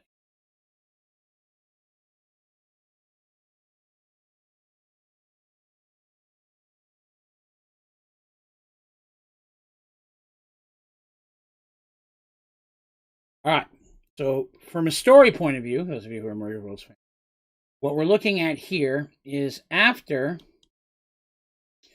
Remember, the very first Mergedworlds adventure with Darsh and them had nothing to do with their main adventure, right? Where Zoltan was kind of sizing them up to see if that's the group he wanted to use, right? Only to learn later down the road that they weren't the first. So what he's kind of doing there is they did a couple adventures, and then when they finished that, he gave them the 2 necklaces that point them towards, remember, spin the necklace, use the laser light towards the closest artifact. And they got to a point where it pointed in 2 directions at once. Remember that? That happened right at the bottom of these mountains. And one party went this way, ended up going in the mountains, finding... Let me get off of it. Finding Michael, exiting, chasing the drow through the kingdom, or through the Kender town, then up into the desert. Then they made their way to the Valley of Sacrifice. The second group made their way up to the Kingdom of Firemoon. I think I may bring Firemoon down a little bit. Kingdom of Firemoon went underground in the Underdark, and then came up in New Gully. So this mountain range is where they switched, and one group went east and one group went west. Let's see. What are good downtime activities PCs usually engage in? They don't have the actively side to do that thing. Good question. So what do they want to do between adventures? The first thing I'd recommend is, if you think these are players and characters that they're going to want to play long term. That's not always the case. You may play adventure with several characters, and then they're like, hey, I'd like to try playing a mage next time. Oh, I'd like to try playing a warrior. I was a mage last time. Then you're playing a different group with another group of characters. There are some groups I've played with or known that never gets a character above 6th level because they play a few adventures and then they switch off and do different characters and play different things. And again, nothing wrong with that. There's also player styles where the deal and be like, hey, this weekend, I've got a new adventure. Characters level 4 to 7. And everybody talks, well, I've got a 6th level mage I could bring in. Oh, okay, well, if you're bringing the mage, I got a 6th level rogue. Anybody got a warrior or a cleric? I got a cleric that's in that. And then, so the characters could be very different from adventure to adventure. Then you have more my style DMing, where it's a consecutive storyline where you're invested in a single set of characters and you play them long term. Doesn't mean we didn't break off and play other characters. We did. We had a couple small adventures that were just separate characters completely. We're still on Mergedworlds, but had nothing to do with this adventure, the traditional Mergedworlds story, just to take a break and do something different. But 99% of the time, my players were invested enough that they wanted to keep playing these characters. If you have that type of a group where you think it's going to be long term, the best thing you do is start asking them what are their long time goals for their character. You know, I sat down and said, what does Darsh want down the road? He's like, well, I know his dad was a merchant. He wants to be a merchant. He wants ships. He wants this. I'm like, okay, cool. So how can I work that into the story? How can I make that, not only just in the adventure, that's why they went and fought the pirate lich underneath what ended up becoming the Darshtopian Islands, because I was setting that up for him. Artemis wanted a temple. Mercy wanted to protect people. She didn't have a specific thing other than she wanted to have a loyal group of what she called her knights. Again, very much like the King Arthur movie, where all the knights had their own skills and abilities. That's what Mercy and her knights are based off of. That's the kind of setup she wanted. She had 6 or 8 loyal followers, Didn't care if they were male or female. But each one brings something different to the table. You got your big Seamus tank. You got your Quan Rogue. You know what I mean? You've got your Scholar. You've got your Strategian. You've got your Rangers, which were the two brothers. That was the kind of thing that she wanted. So I knew that her and Artemis were best friends. It was easy for me to come up with a way to say, Artemis, you're being given this enchanted land that will be a place that you can build a temple to help people. Did I mention there's a bunch of people who live around there that could really use protecting? And Mercy's like, oh, really? It was easy to move the two of them together because I knew what their character plans were. What do you want these characters to become in the long run? So knowing that will make downtime much, much easier, right? Downtime. Darsh, what do you want to do? I want to buy a boat. I want a boat. We're in Paxawal on the ocean. We've already had to hitch a ride 3 times. I want my own ship. I want to hire people. I'm like, cool. So I got a book called Pirates of the Realms. It has everything you need for pirates and boats and the different boats and building a crew and the different types of crewmen you need and how many people for what and ship combat. And I read it all. I'm like, all right, let's jump into this then. What kind of ship do you want? Here are the options. What kind of crew do you want? Diverse. Excellent. What kind of character? So on and so forth. So that's how Dorum, who ended up becoming the captain of his ship when he's not there, Dorum, right-hand man for the longest time, that's how he started getting his followers. When he got a ship, Dorum was the first mate, and Dorum stayed on with him from that point on. So it's much easier to point people and give them fun activities that will help go towards their goal, whether it be shopping for land, buying a boat, getting specific weapon and armor made, right? Darsh got those dragon scales. I want to get a shield made. Cool. It's a magical shield because it's got dragon. It's probably going to take 6 months. Guys, dude's not going to hammer that out overnight. Okay, cool. I want to find somebody who can do that. Or I want to get something special made, a statue, or this or that. I want to buy a house. I want to decorate it. I need this and that. So finding things like that can be a lot of fun, but it helps if your people have a storyline in their head of where they want their characters to get to. Do I want to be a king? Do I want to be a merchant lord? Do I want to be head of a thieves guild? Do I want my own mage tower? Do I want a mage school? Do I want to be a cleric? Do I want to be a wandering cleric? Do I want to be a paladin and start an order of paladins? That long-time goal will be like, okay, cool. Then you need to learn how to train people, Mr. Paladin guy. You need to learn where you're going to do this. You need to buy some land. You're not going to develop it right now. You still have the land. That's really easy to give them things to do. It also gives you things to work into the story, so it just benefits everybody. But a lot of that's really going to work if there's a central hub for your adventures. And my central hub was Paxawal. Their first house and everything they did was Paxawal based. That's the very first adventure with Arduel that I'm building right now on the map, and where they went after that and such. That whole adventure, dying. When they came back, they needed a central place to go searching these stones and come back, because that's where the temple was helping them. The mages were helping them. They had people there that were helping him with this quest. So they bought a house. Got to decorate the house. They got to bring home, we found a tapestry worth 1,000 gold. Well, shit, let's take it back home and hang it up in the living room. Why sell it, right? So that kind of things, it's like, now when they're looking at loot, they're looking at it differently. We found silverware, and that stuff's going in the drawer at home. I'm eating with nothing less than the finest silverware, if that's what we just took out of the treasure hoard. You know what I mean? Gold goblet, that's what I'm going to drink by the firehouse every night. Give me that gold goblet. I'm not selling that for 200 gold. I'm going to pour my wine in it and just chill.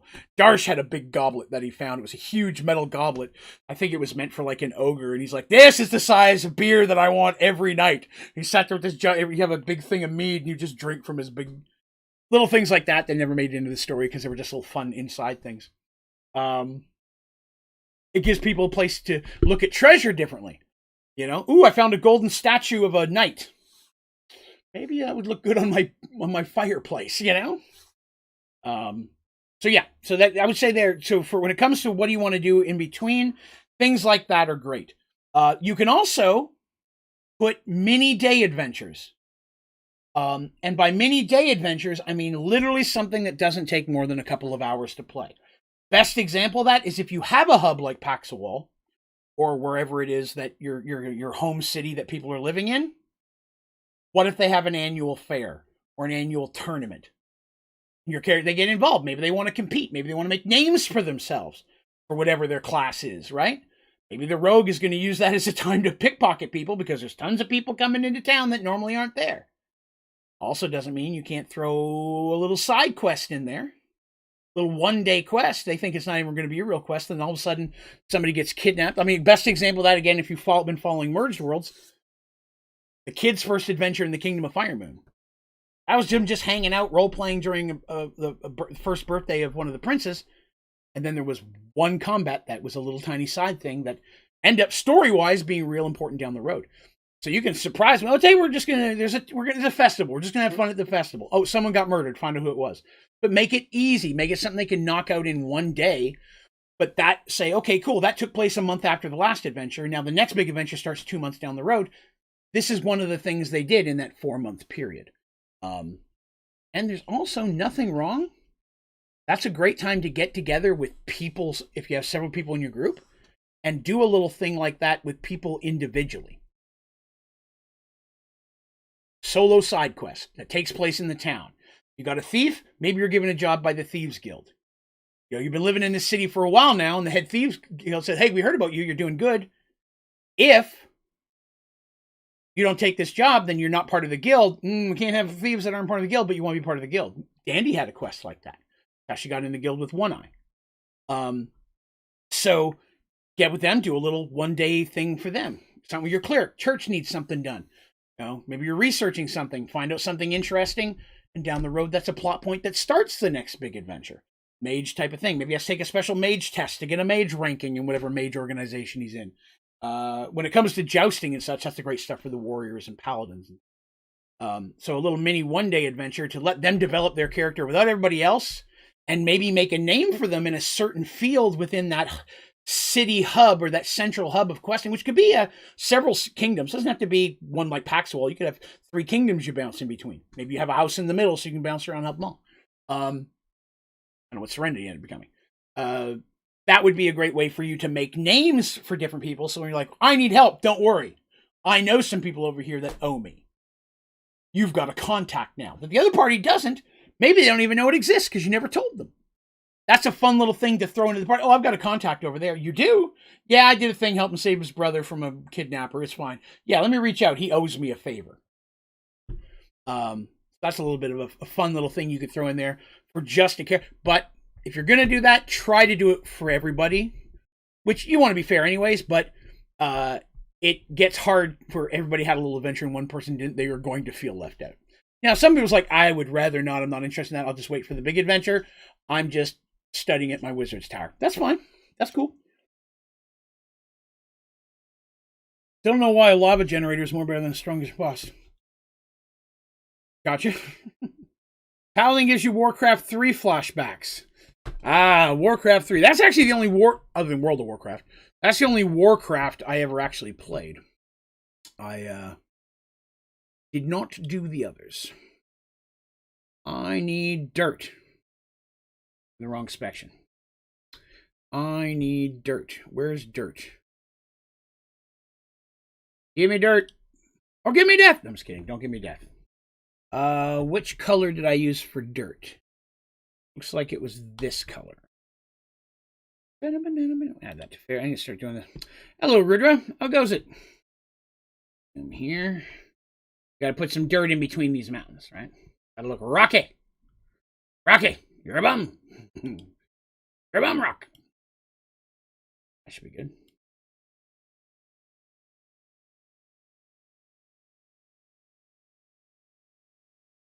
You know, this is one situation where softer might actually be better. Come on, work with me. Work with me. Edges blend just a little better. So this, yeah, I like this one a little bit better being softer because it's meant to be just more of a background color. Mountains. Trying to keep it green on the outside of the mountains because it would be, right? It would be the forests and mountains sometimes right up to the trees. I feel like I need a couple extra mountains though. Like I need to point this off. Come on. Oh. One more there. Here.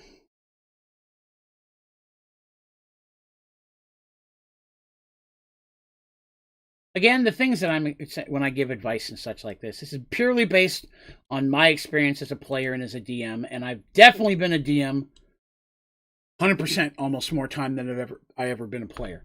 I've not actually been a player in a campaign 15 years. I've only DM'd the last 15 years. So there's that.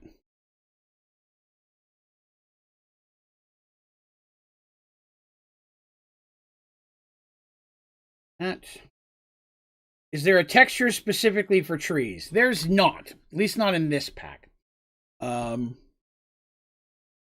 will say that very much of this pack, of this website that I use, a lot of it is a bit more leaning towards making a city or a dungeon map, like a tiled map that's meant to be up close, where you'd have 5 trees and a wagon and a bones over here.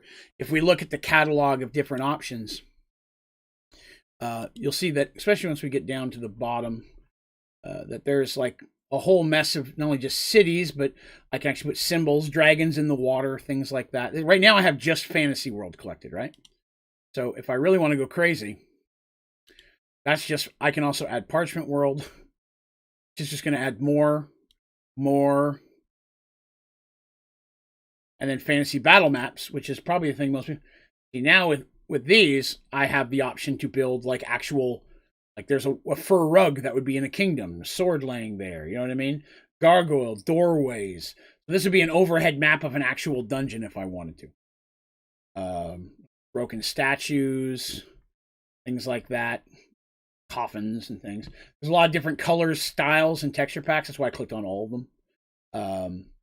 But as you can see, these are like a ruined towers. I could be making just a city map. These are beds and shit. This is a single tree if I needed that on that type of a map. Chairs and such. So, if I wanted to use all those, I use some of them sometimes when I get to some of the more detailed. Right now, not so much.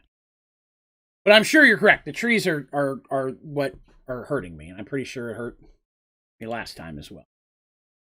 I'm using way more trees this time. No, not even really. Just all together. But it's all good. It's all good. Got my mountains done. So I think I am going to make the Kingdom of Firemoon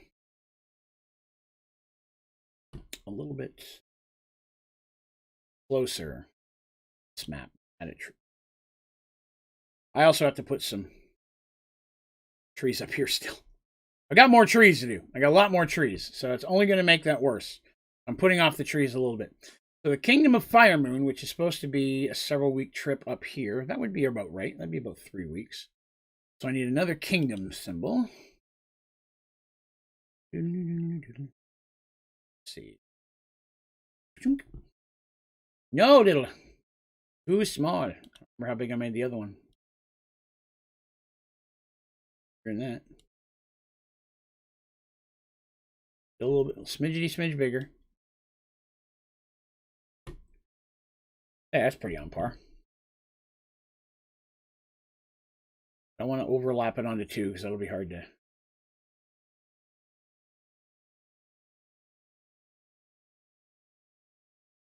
Now, just to give an example of the scope of the map, those are 3 weeks travel apart. That helps. Around 3 weeks. But again, it takes 3 weeks to get from Paxawal to the Valley of Sacrifice. You know what I mean? So same type of concept. That's why there's tiny. The trees themselves just represent, you know, massive forests. If you look over here, we got several villages, lakes. There are little ponds and rivers through this. I'm not doing a million rivers. What's up, Lucid? This is a little graveyard I got over there. This is where Michael was not the friendliest guy. This is the village where the were-cat was that Dandy helped one eye. So I'm trying to put key locations on these maps as much as possible.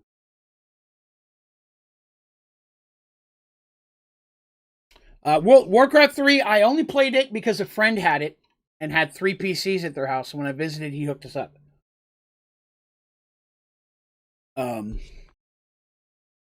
So he hooked up, I played at his house, but I'd never played it before that. So now we'll go back here. Oh, I got the I need little word.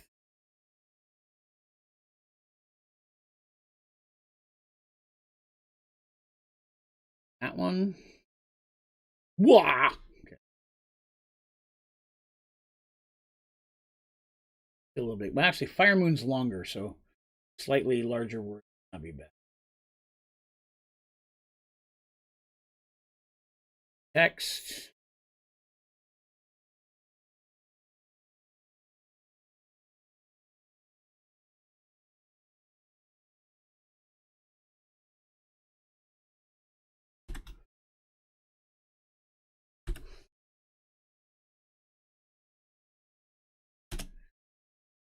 What? No.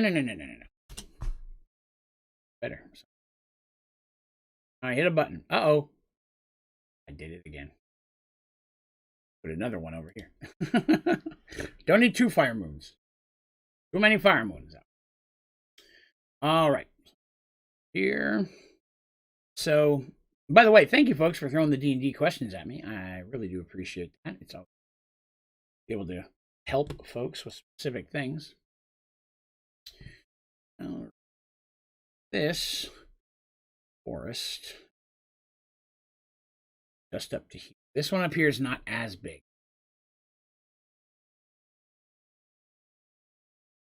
It's loading. And I don't mind that it's lagging up my computer, because after I'm done here, I'll never. I save it as a screen. I save it as the file. Then it's not a problem anymore. Then it's just a single file. But my goal is to post these up on the website in the grid. There'll be space between them. Obviously, there's not much I can do about that. But to try to put them together as much as possible to actually build the map, the whole map in detail, where people could go there and look at it. So, you know, that would be cool if I could.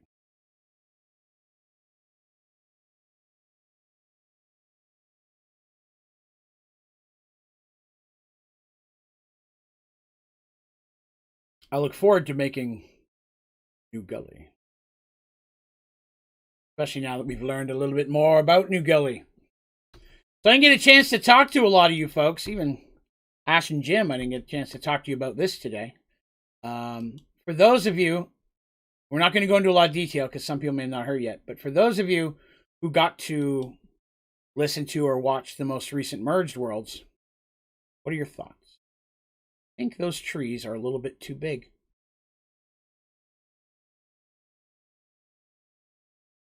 Hurry up! They are. Didn't realize it till it was too late. Give me a minute.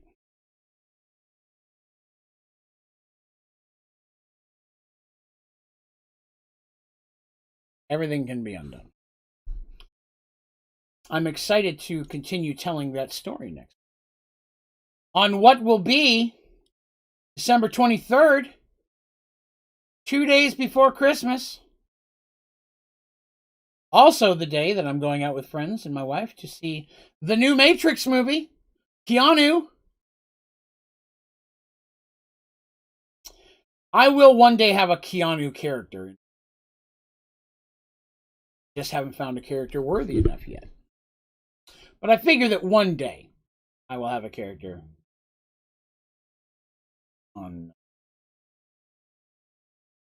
based on these. Still a little too big. But that's the right size. There we go. That's what I was.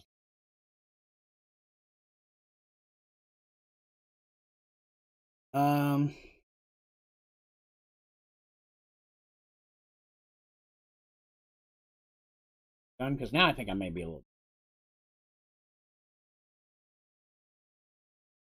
Yeah, a little on the small side.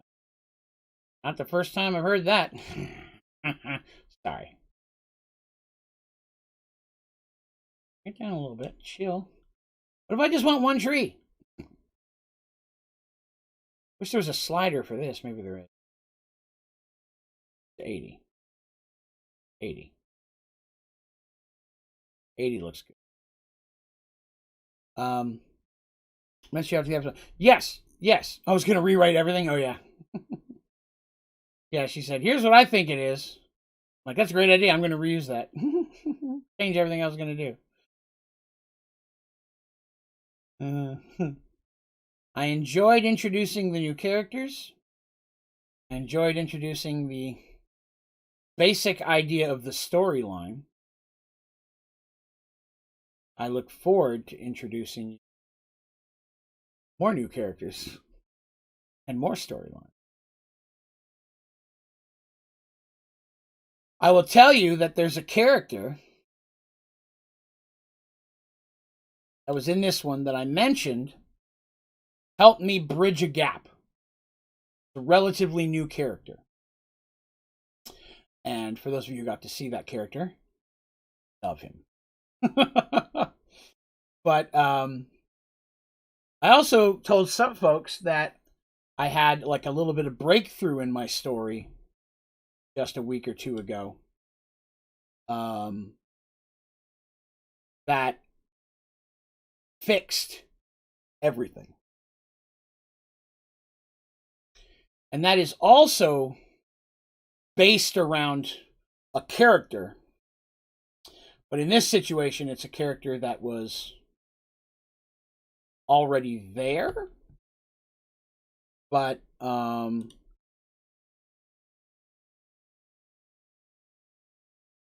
a different way.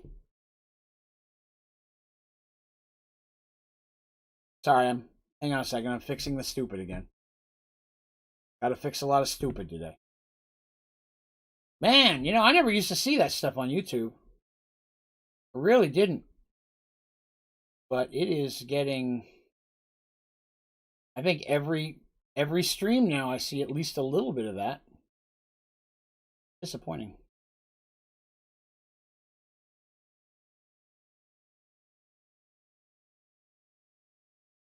Even with the lag, this is still faster than one tree. Yeah, in my story, I managed to break through by changing something about a character. This is everything. I'm still really happy. All right, let's go. Fit screen. Badunk-a-dunk. Okay. So the forest of the elves goes about here. It only goes about that high, but it goes very far to the east. Fire Moon isn't really going to be that close to it where it's an issue. These guys, the elven forest starts like here. It's not far. I'll put that right there so I remember. I think the elven forest is going to start right here and kind of carry. So you went between it and the elves on this mountain before you got to Fire Moon. I need to put a couple other small towns and villages on here because there are a couple that I know of that may not be super important, but I did not know it's going to be 22. I can't believe it's going to be 2022. My God, my friends.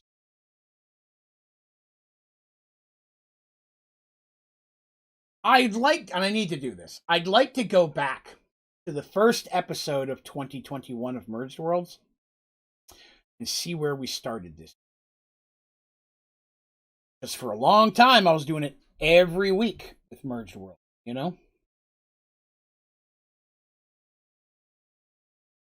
But not a complaint, mind you. Once I started doing the regular stuff, I needed 2 weeks to get stuff going. Last day of school tomorrow? I can understand how that would be. Tomorrow's my first day of work back. My weekend was yesterday and today. I don't necessarily have a day off. My days off my other job are the 2 days I get to stream the most. So, and the only day I don't stream is Tuesday, and I have to work my other job. So. Damned if you do, right?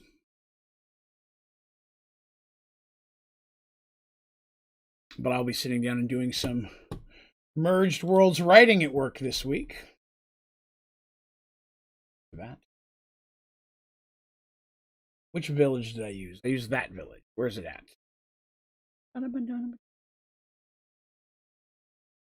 This village will do. That village. Use both of those. Okay. Grab a couple villages.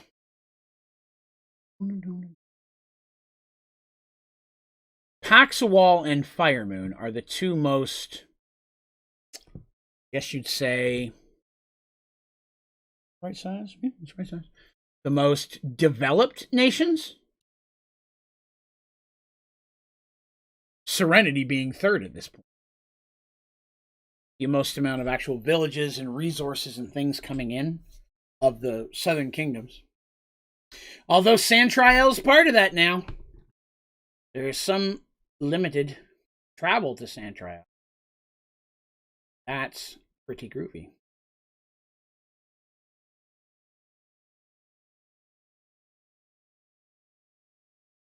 Other little. Same one? Is that the same one? No, it's a different one. The one I used down there. Good. Okay.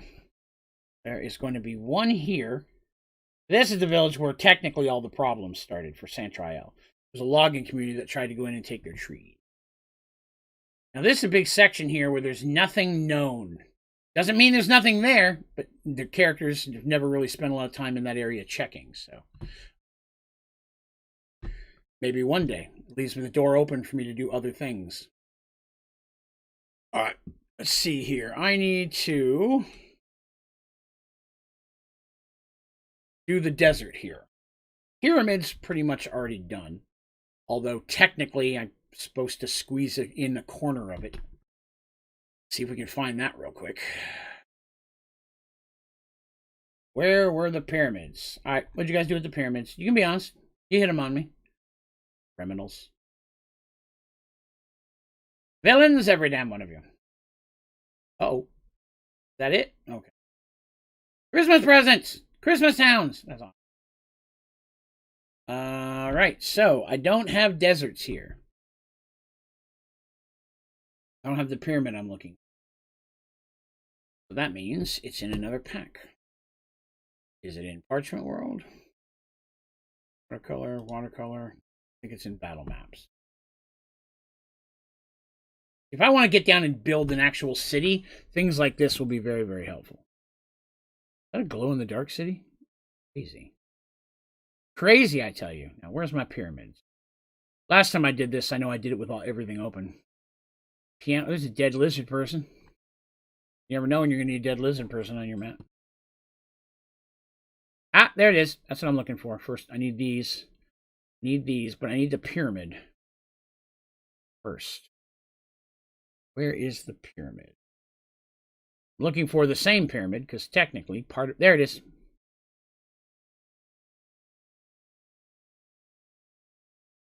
Whoa! That's too big of a pyramid. Way down. That far. A little bit bigger. But small. I think that's about the size of the pyramid. And this is the weird part, right? That's how much I'm sticking over here.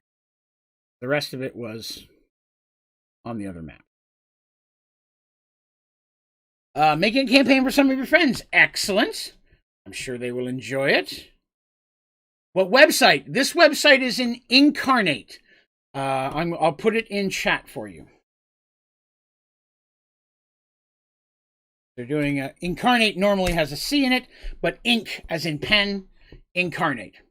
Oh, and I should say, thank you all for hanging out with me today. If you're having a good time, please remember to click like. Super awesome if you would. If you're new here, be sure to follow. But liking is cool. Whoop! All right, so this is what I was looking for here. These are my... Oh, you're very welcome. Again, now I want to mention, I have the paid version, but there's still a ton of stuff you get in the free version. In fact, half of the first map was done using just the free version. That's all I had at the time. Let's see. I want that to go just a smidge higher. Yeah, that looks good. Basically, I'm putting in some sand dunes in the desert here. I'm slowly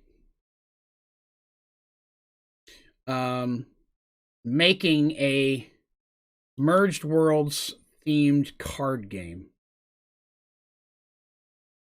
Mostly just in a planning phase at this point.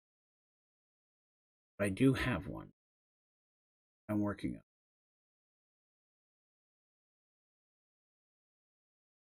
There's 9. I like this here. A lot of these ones are great because there's 10 different ones. Every time I click, it randomly picks another one. So, same with the trees. That's why the trees appear different colors. That's a really part of this page that I like a lot. It'll automatically randomize those unless I choose differently. So very, very handy. And I'm going to take a few more. I'll make them a bit smaller. Just go in between the other one.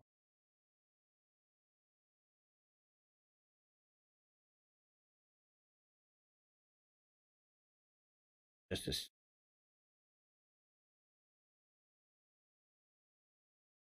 yeah, I enjoy this site a lot.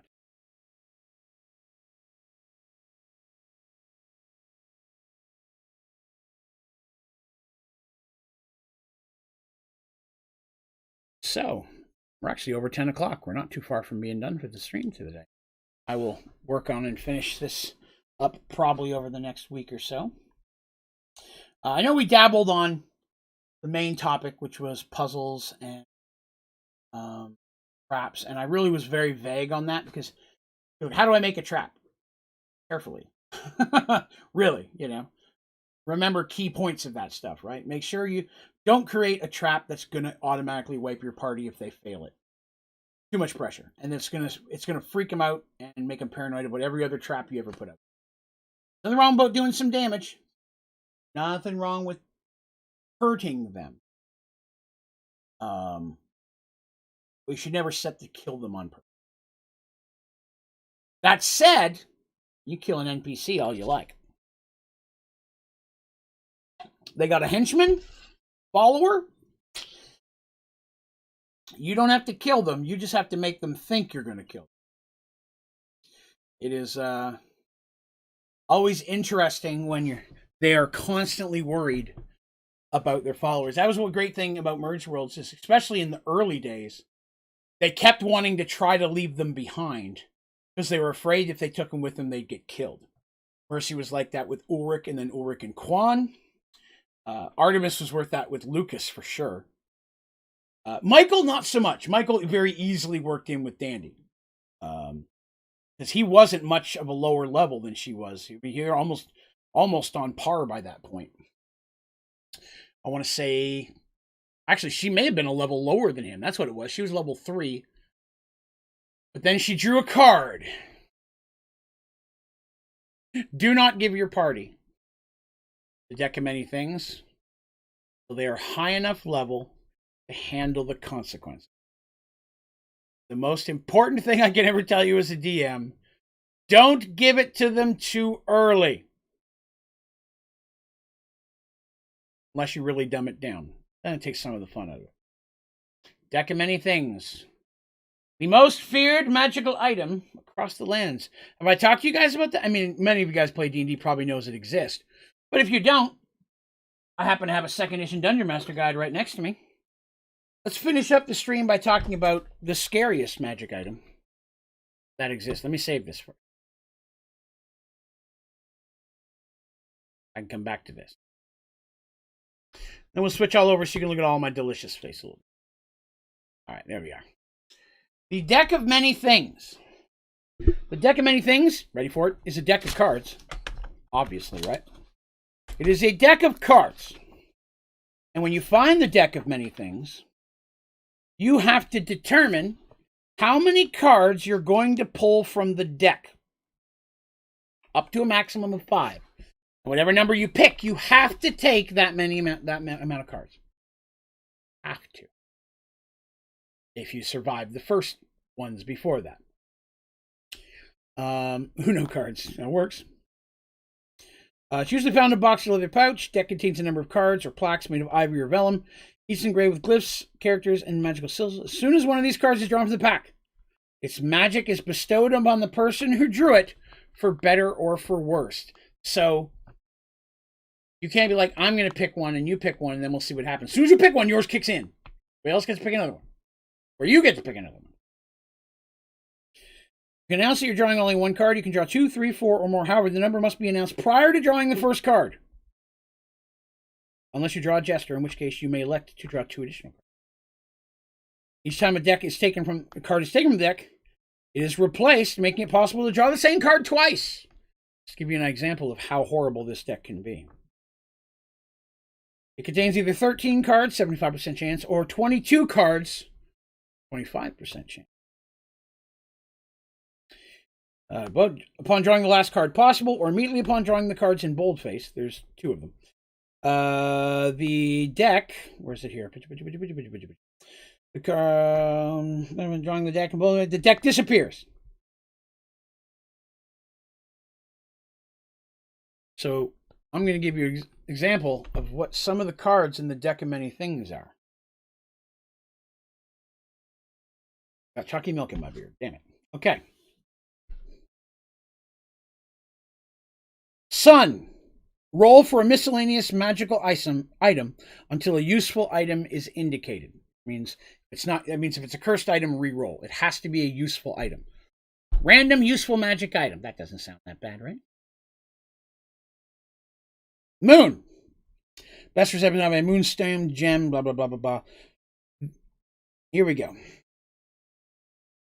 You get 1d4 wishes. Straight up. 1d4 wishes. That is insanely powerful. The equivalent of the 9th level spell, Wizard Wish, cast however many that you get.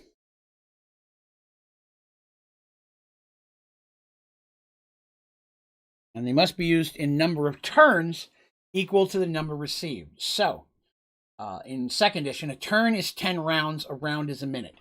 So, if you get 2 wishes, have to make those wishes within 20 minutes. First one has to be within, you can do both of them in the 19th minute. At 3 wishes, you have 30 minutes. But you have to make those wishes or you lose them. These sound pretty good so far, right? Powerful, good stuff. Star. Immediately gain 2 points to your prime requisite ability, whatever your main ability is. For thieves, it's dexterity. Warriors, it's strength. Mages, intelligence. Clerics, priest, charisma. Gain 2 points. If they would place your score at 19, you may use one or both of the parts or the points in any other order, in the other one in a specific order. So either way, you're getting 2 ability points, up to a maximum of 19. So that's not too bad. That's pretty snazzy still, right? Comet. The player must single-handedly defeat the next hostile monster encountered, or you don't get the benefit of this card. But if you do, the character moves to the midpoint of the next experience level.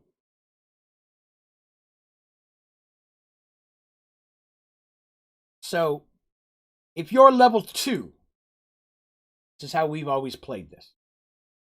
If you can single-handedly defeat the next hostile monster you come across as a party, as a group, as a whatever, then your experience would go to 3.5.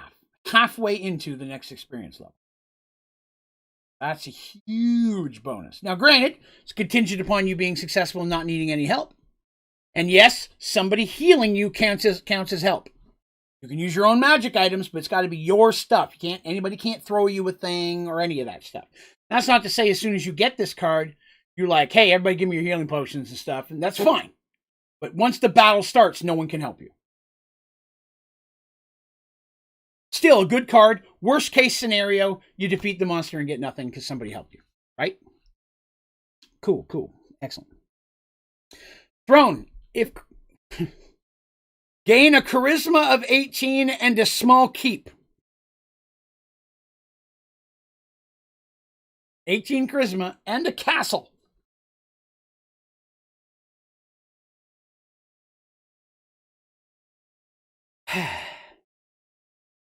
Key.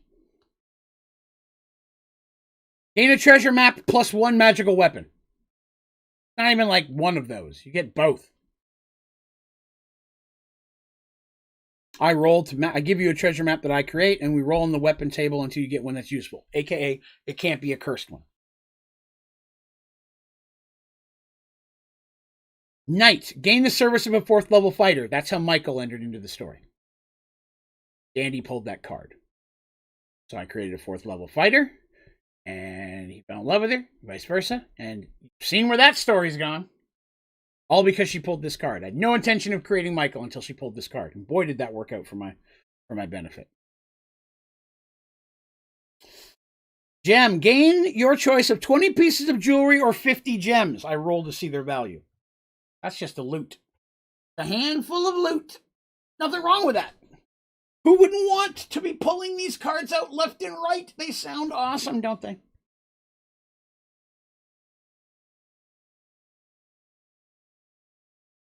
It's like Hearthstone. I'm going to grab the next one. The Void. Your body functions, but your soul is trapped elsewhere. Let me explain. Your body will poop. It will eat if it's fed. It'll walk if someone's holding its hand. But you do not control your body. Your soul is trapped somewhere else. Until your friends somehow find a way to get it back. That's the first bad card we read.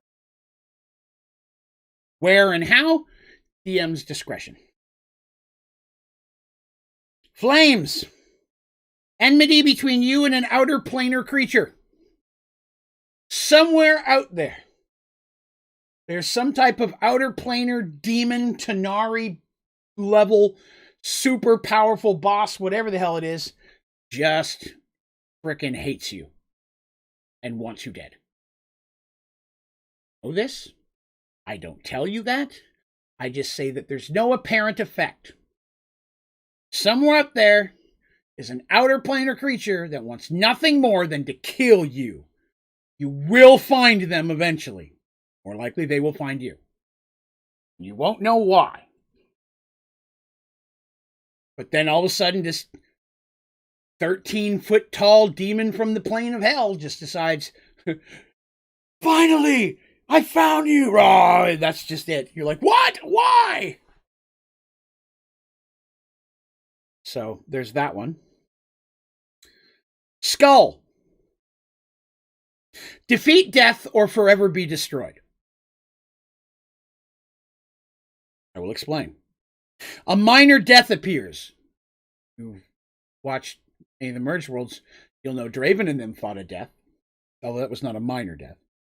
Armor class -4. Now, for those of you who know 2nd edition, that means it makes it harder to hit them by far. 33 hit points. Strikes with a scythe for 2d8 points of damage. Never missing. Always striking first in a round. You must fight it alone. If other people help, another death appears for each person that helps you.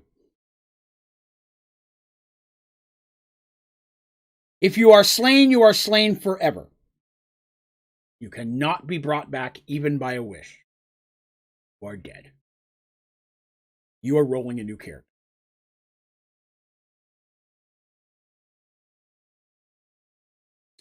That's a good one. It's a spellcaster too. Next is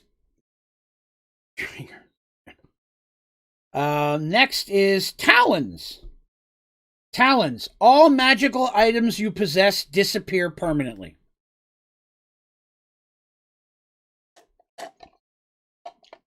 They're gone. You're never going to get them back no matter what.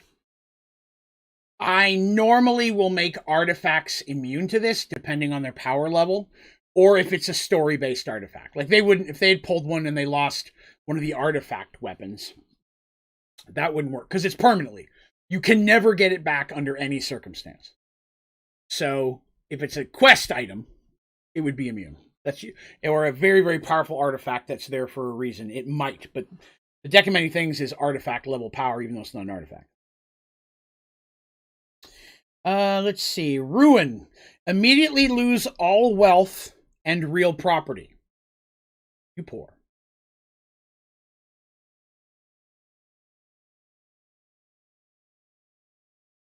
Let's see. Uriel, -3 to all saving throws versus petrification, which is a negative, but probably one of the weakest cards in here. So if you're fighting a creature that can petrify you, a Gorgon, a Basilisk, something like that, or someone casts Petrify on you, you got a -3 to try to survive, which is a bad thing.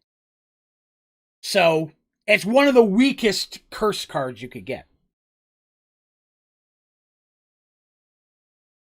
The magic items can try to save themselves against that. The artifact saving throw, yes, because technically it's magic items, not artifacts. So technically artifacts would be immune. That's how I've usually played. So that one's not too bad. The rogue card. One of your henchmen turns against you. Imagine if it was Michael, Ulrich, Draven. Imagine if somebody pulled that card. Balance. Change alignment instantly. Either DM's choice or we can roll. And it must be a radically different alignment. So normally good to evil, evil to good, things of that nature. All right. So now we have the Jester, which is just the Joker card. Gain 10,000 experience points or draw 2 more cards. Well, Mercy's not a henchman. Mercy's a main character, so it'd have to be an NPC. Yeah, it would have... Draven would be worse than Mercy. Draven could take Darsh. Now imagine if the man in the hat... Oh, wait, he is evil. What am I thinking? The other Jester card. Lose 10,000 experience points, and you have to draw again. The Visor card. Know the answer to your next dilemma. So that one just sits there until you have a legit dilemma. And that wouldn't be what should I have for lunch? It has to be of a dilemma level. It would have to be something big. Earlier when I was talking about the early dungeon I made, where there's the dragon, they got to know where to put the keys, or they're going to die. That would kick in, and they would know what they need to do to solve that, right? The Idiot. Lose 1d4 points of intelligence, and you may choose to draw again.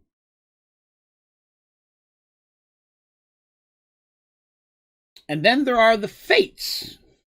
Avoid any situation you choose once. That's probably one of the most powerful ones in there, next to the Wish. And then the last one is Donjon.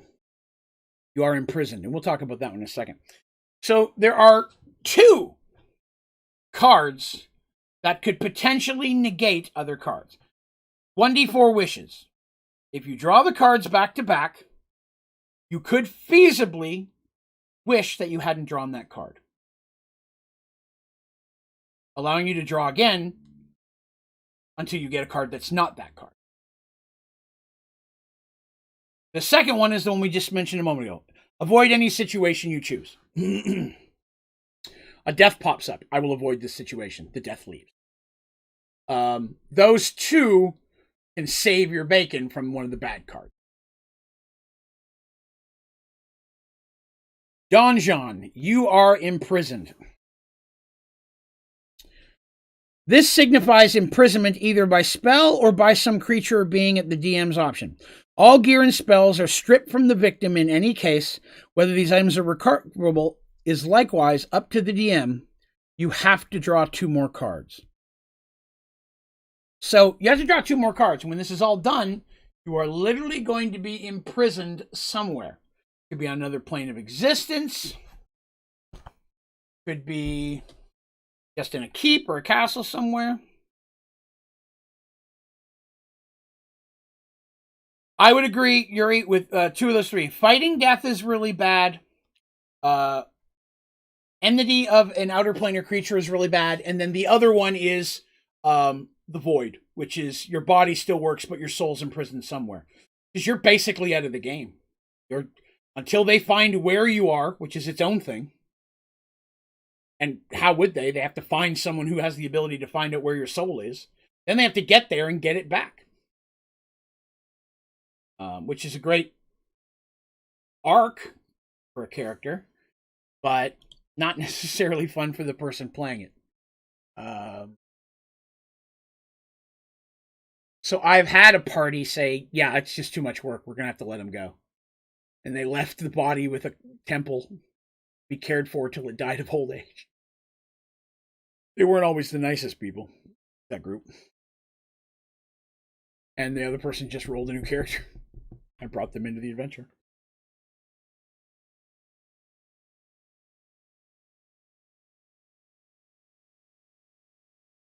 Fun stuff. Deck of many things.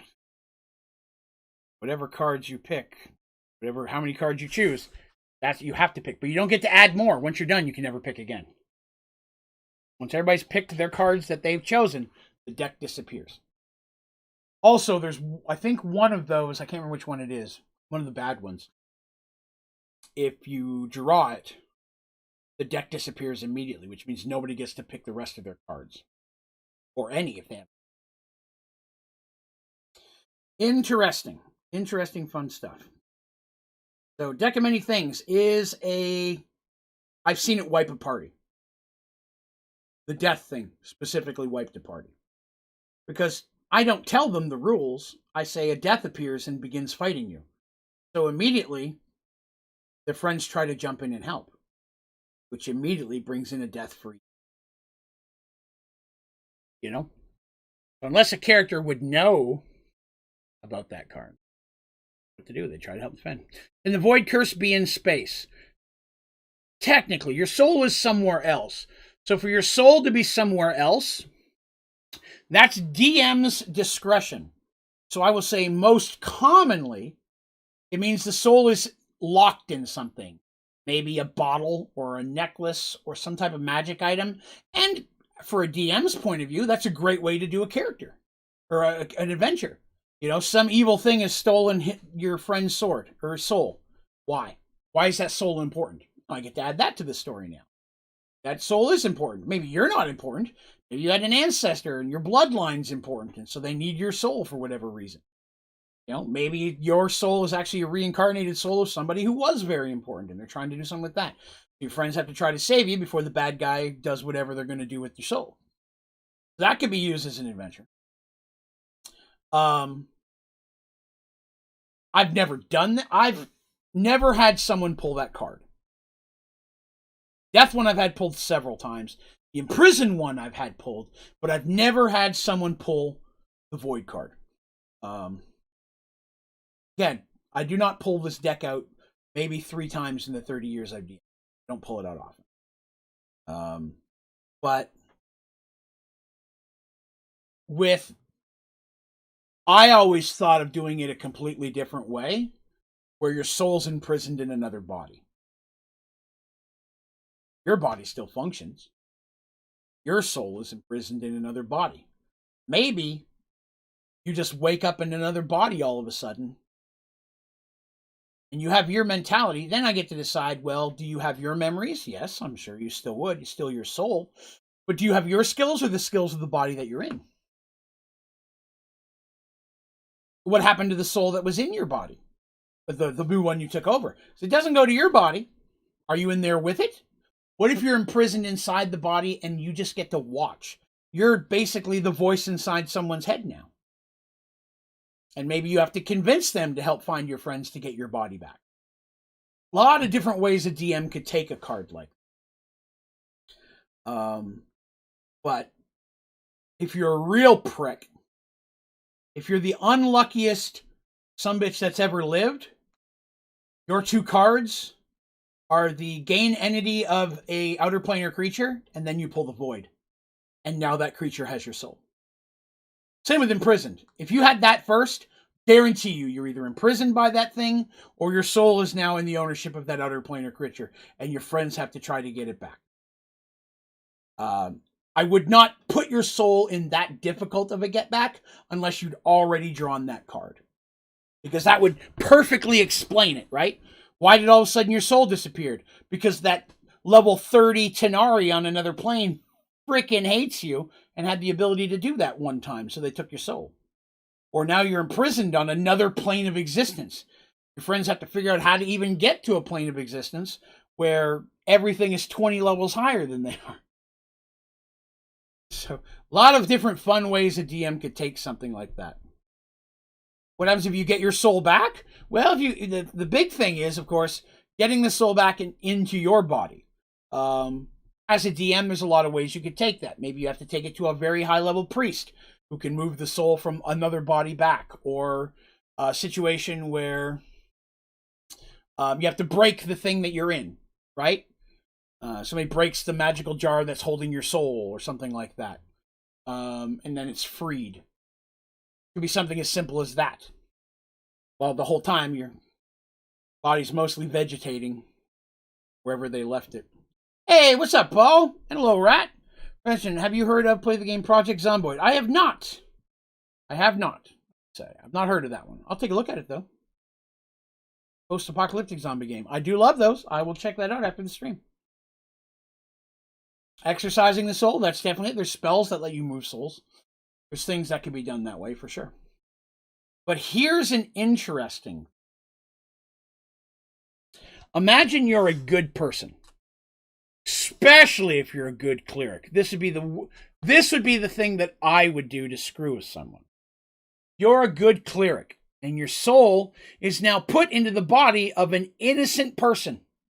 Maybe a farmer, shop owner, someone who's never done adventure, and you're in their voice. You're the voice in their head, and you're trying to get this regular Joe to get you back to your friends.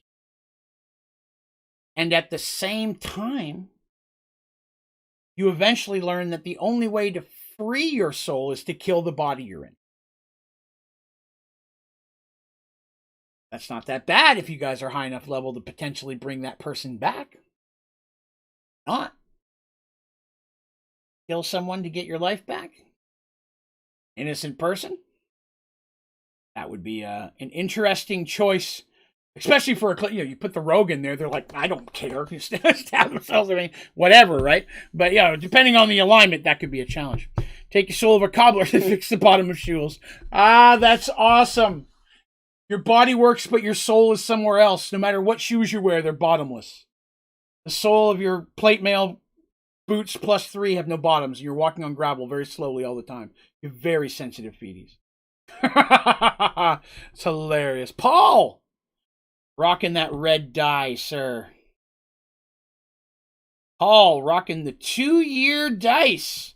I don't know if anybody picked up on that, but I thought I'd mention it. Paul is one of my very first members of the membership program here on YouTube. Membership program gives you different perks and such. Same as being a subscriber on my Twitch channel. I do stream on Twitch 6 days a week. Onlydraven Gaming, all one word, no underscore, no space. I stream over there a lot of different stuff. So here, all my D&D stuff is here on Thursdays. I still stream here on Sundays for Minecraft. But a lot of other stuff is over on Twitch. If you're watching this or listening to this, and you got a Twitch channel, it'd be great if you gave us a follow over there. I think we're 5 away from hitting 400, which is kind of my goal to try to hit by the end of the year. So that would be cool. What red dice what? After your name in chat, Paul. There's a little red dice after your name in chat. The dice on it says how long you've been a member.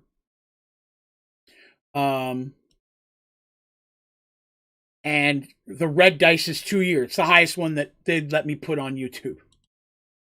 It's the highest one that they let him. 3 to make you wish for omnipotent power. You cannot. We go by classic. Here's the thing. We go by classic genie rules. You can't bring someone back from the dead. You can't wish for someone to be dead. You can't make someone fall in love with you. You can't wish for more wishes. You cannot wish to be all powerful. You can wish to have a skill or a power, but you have to remember, when you make a wish in Dungeons and Dragons, you have to think about that seriously first. Because I'm going to make you tell me exactly the wish you make. And any wiggle room you leave in there for me to screw with you, I am going to do it. I'm going to kill you. Doesn't mean you're not going to get the thing you want. But you're definitely going to get messed with. So, hang on a second. Something stupid again. I think that... can't believe how often this is hitting now, right? Wish for a lawyer. That would be a good one. But yeah. Wishing can be fun. Because as a DM, you wish for omnipotent power. Sweet, I make you a genie. You can only use that power when people make wishes, but you technically have it. Omnipotent power with limitations is basically the worst thing I could think of. But yeah, I had someone travel through time, forward or backwards. Then you could save someone who died. Feasibly, if that can happen. That depends on how your DM runs time. What if no matter what you do, an event is still going to take place? Let's give you an example of Final Destination rules, right? You somehow survive something. Death is trying to find you every second after that because you're supposed to be dead. I'd play that. As a DM, I would definitely make that a challenge. Yeah, I know, Turtle. That's the third time today I've had to block a different one. Each time they come up with a different name. Sorry, somebody's spamming adult stuff on the stream, and I keep having to block it and report it and such. But yeah, that could definitely be an interesting thing. An event has to happen, right? Could be cool. You can only physically grant a being 3 wishes if the being's lifetime. Plus, they kind of have a cooldown on giving wishes. It could depend. That's, again, very much DM discretion, to be honest. There's no... I couldn't speak for 5th edition. 2nd edition, there's no specific rules other than the rules we just talked about. Plus, basically, I wouldn't want you to do something that's going to break the game for you and everybody. You know? I want to be able to fly. I can deal with that. You fly really slow, but you can fly. You know? I mean, that's the thing. You could fly, but I would make it slow, the same speed as walking. But that's still beneficial. You got to get across a pit, and everybody's trying to figure out how you take the rope across. I mean, it's still very beneficial. You know, something happens, and you know, you're in an airship or jump off a dragon or whatever the case may be. You don't ever have to worry about fall damage. No longer exists for you, right? So limitations. Finding a limitation on them. Now, I enjoy Kender wishes. I had a Kender wish for,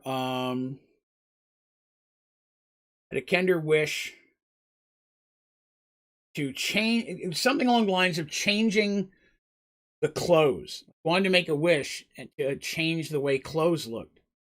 And instantly, it was a situation where they'd gotten, it wasn't from that. It was, they got a wish from something else, but it was, they got 3 wishes, but the 3rd wish was a reverse wish. So their first 2 wishes they got without hinges. The 3rd one, they got the opposite. So they asked for their clothes to change something fancier, bright colors and such.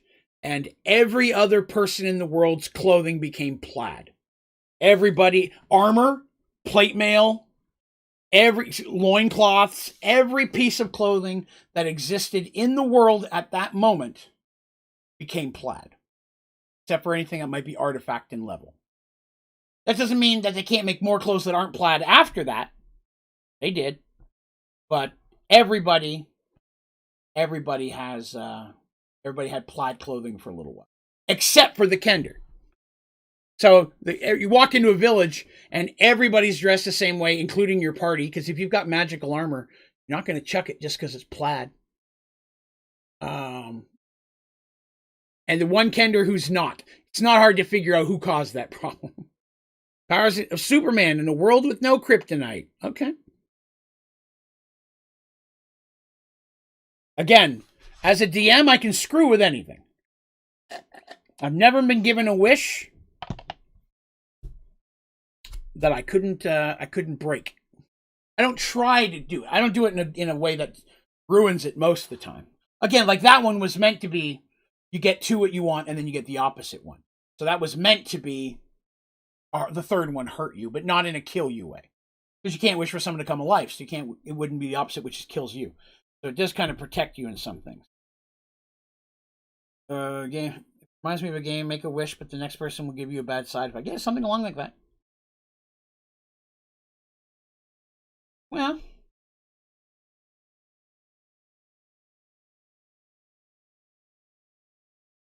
Well, the Superman one, I mean, depending on how you want to break it, hypothetically, you have every power of Superman. But you live on a world with a red sun. So your powers only work under, or the vice versa. I can't remember. His powers only worked under his colored sun kind of thing. It was the Earth's sun that gave him most of his abilities, which was always odd when he flew around space. Like, what happens if he flies through a solar system that doesn't have that color sun, right? His powers just kick off and he dies in space? They never addressed that. I always wondered about that. I mean, such a big deal about the sun. Kilos of plate mail armor and you break a few ribs fall together. That'd be funny. Giving someone a wish spell without telling them. Yellow is good. That's what it is. So yeah. So you're on a world with a red sun. Thank you very much, Alex. It's been forever since I read Superman. But I mean, something like that. And the same as, people wish. I said the fly. I could still make it beneficial. You have all the powers of Superman for 5 minutes every day. No kryptonite. For that 5 minutes, you're basically invulnerable. I'll even let you pick the 5 minutes. For 5 minutes, you are basically invincible. Which still is very powerful, if you think about it. Jump up in the sky, X-ray the entire mountain, and find out where the bad guy is. Smash through the rock, defeat the Lich. 5 minutes ends, and you're standing in the room with the dead Lich surrounded by treasure. And you can still make it powerful and give it limitations. Still make it fun, right?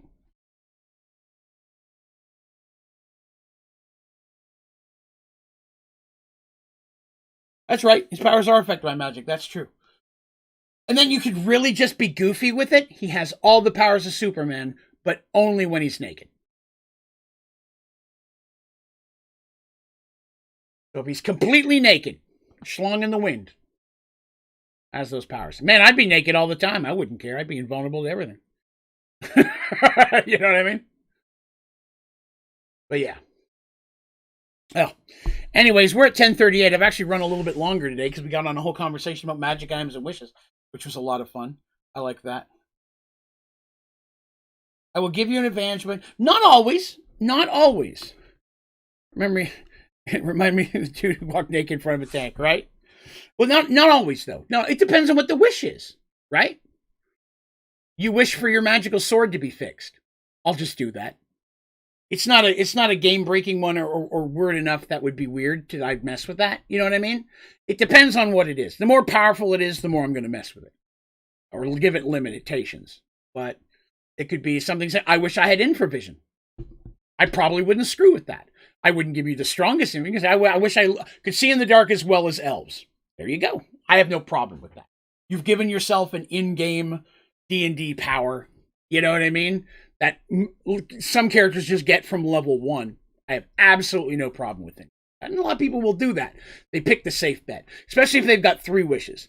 2 of them will be a safe bet and 1 will be a little crazy, right? See what they can get away with.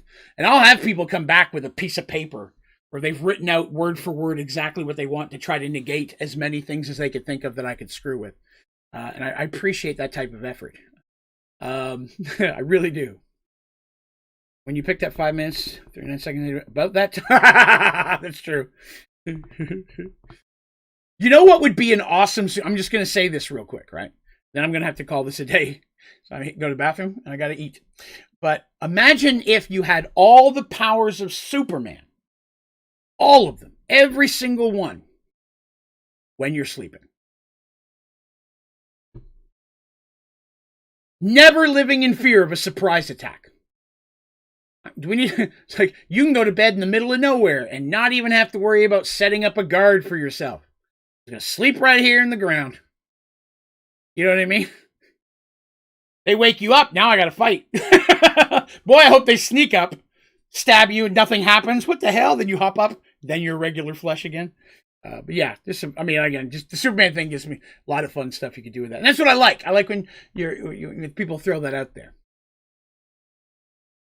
All right, kids, I'm going to go ahead and call this one a night. Thank you again for coming to hang with me today. I had a lot of fun chatting with you guys. Today was a real Q&A session of D&D, and I really like that. Thank you very much for coming by and being involved and throwing stuff. Again, remember to click the like button if you had a good time. Sub to the channel if you haven't already so you can hang out with us more often. Consider the membership program. Great way to support the channel and get yourself some extra cool perks and such. Like my man Paul, who's over there rolling with his 2-year dice. All right, I'm going to call that a day. You folks, I hope you have yourself a wonderful week. Next week, we're back here again on Thursday for Merged Worlds, right? That'll be December 23rd. So that's right before Christmas. Maybe I'll sneak a Christmas something in there somehow. We'll have to see. Maybe not. We'll see. But we'll figure out fun. If I don't get to see you between now and the holidays, regardless of where you are, what you celebrate, I hope you had a great December, great holiday if you celebrate one. Hope you have a great time. And I appreciate the time you share with me. I know you got a lot of options out there. Appreciate that you spent some of your minutes with me. All right. You folks have yourselves a wonderful day. And I will catch you again very, very soon. Talk to you later.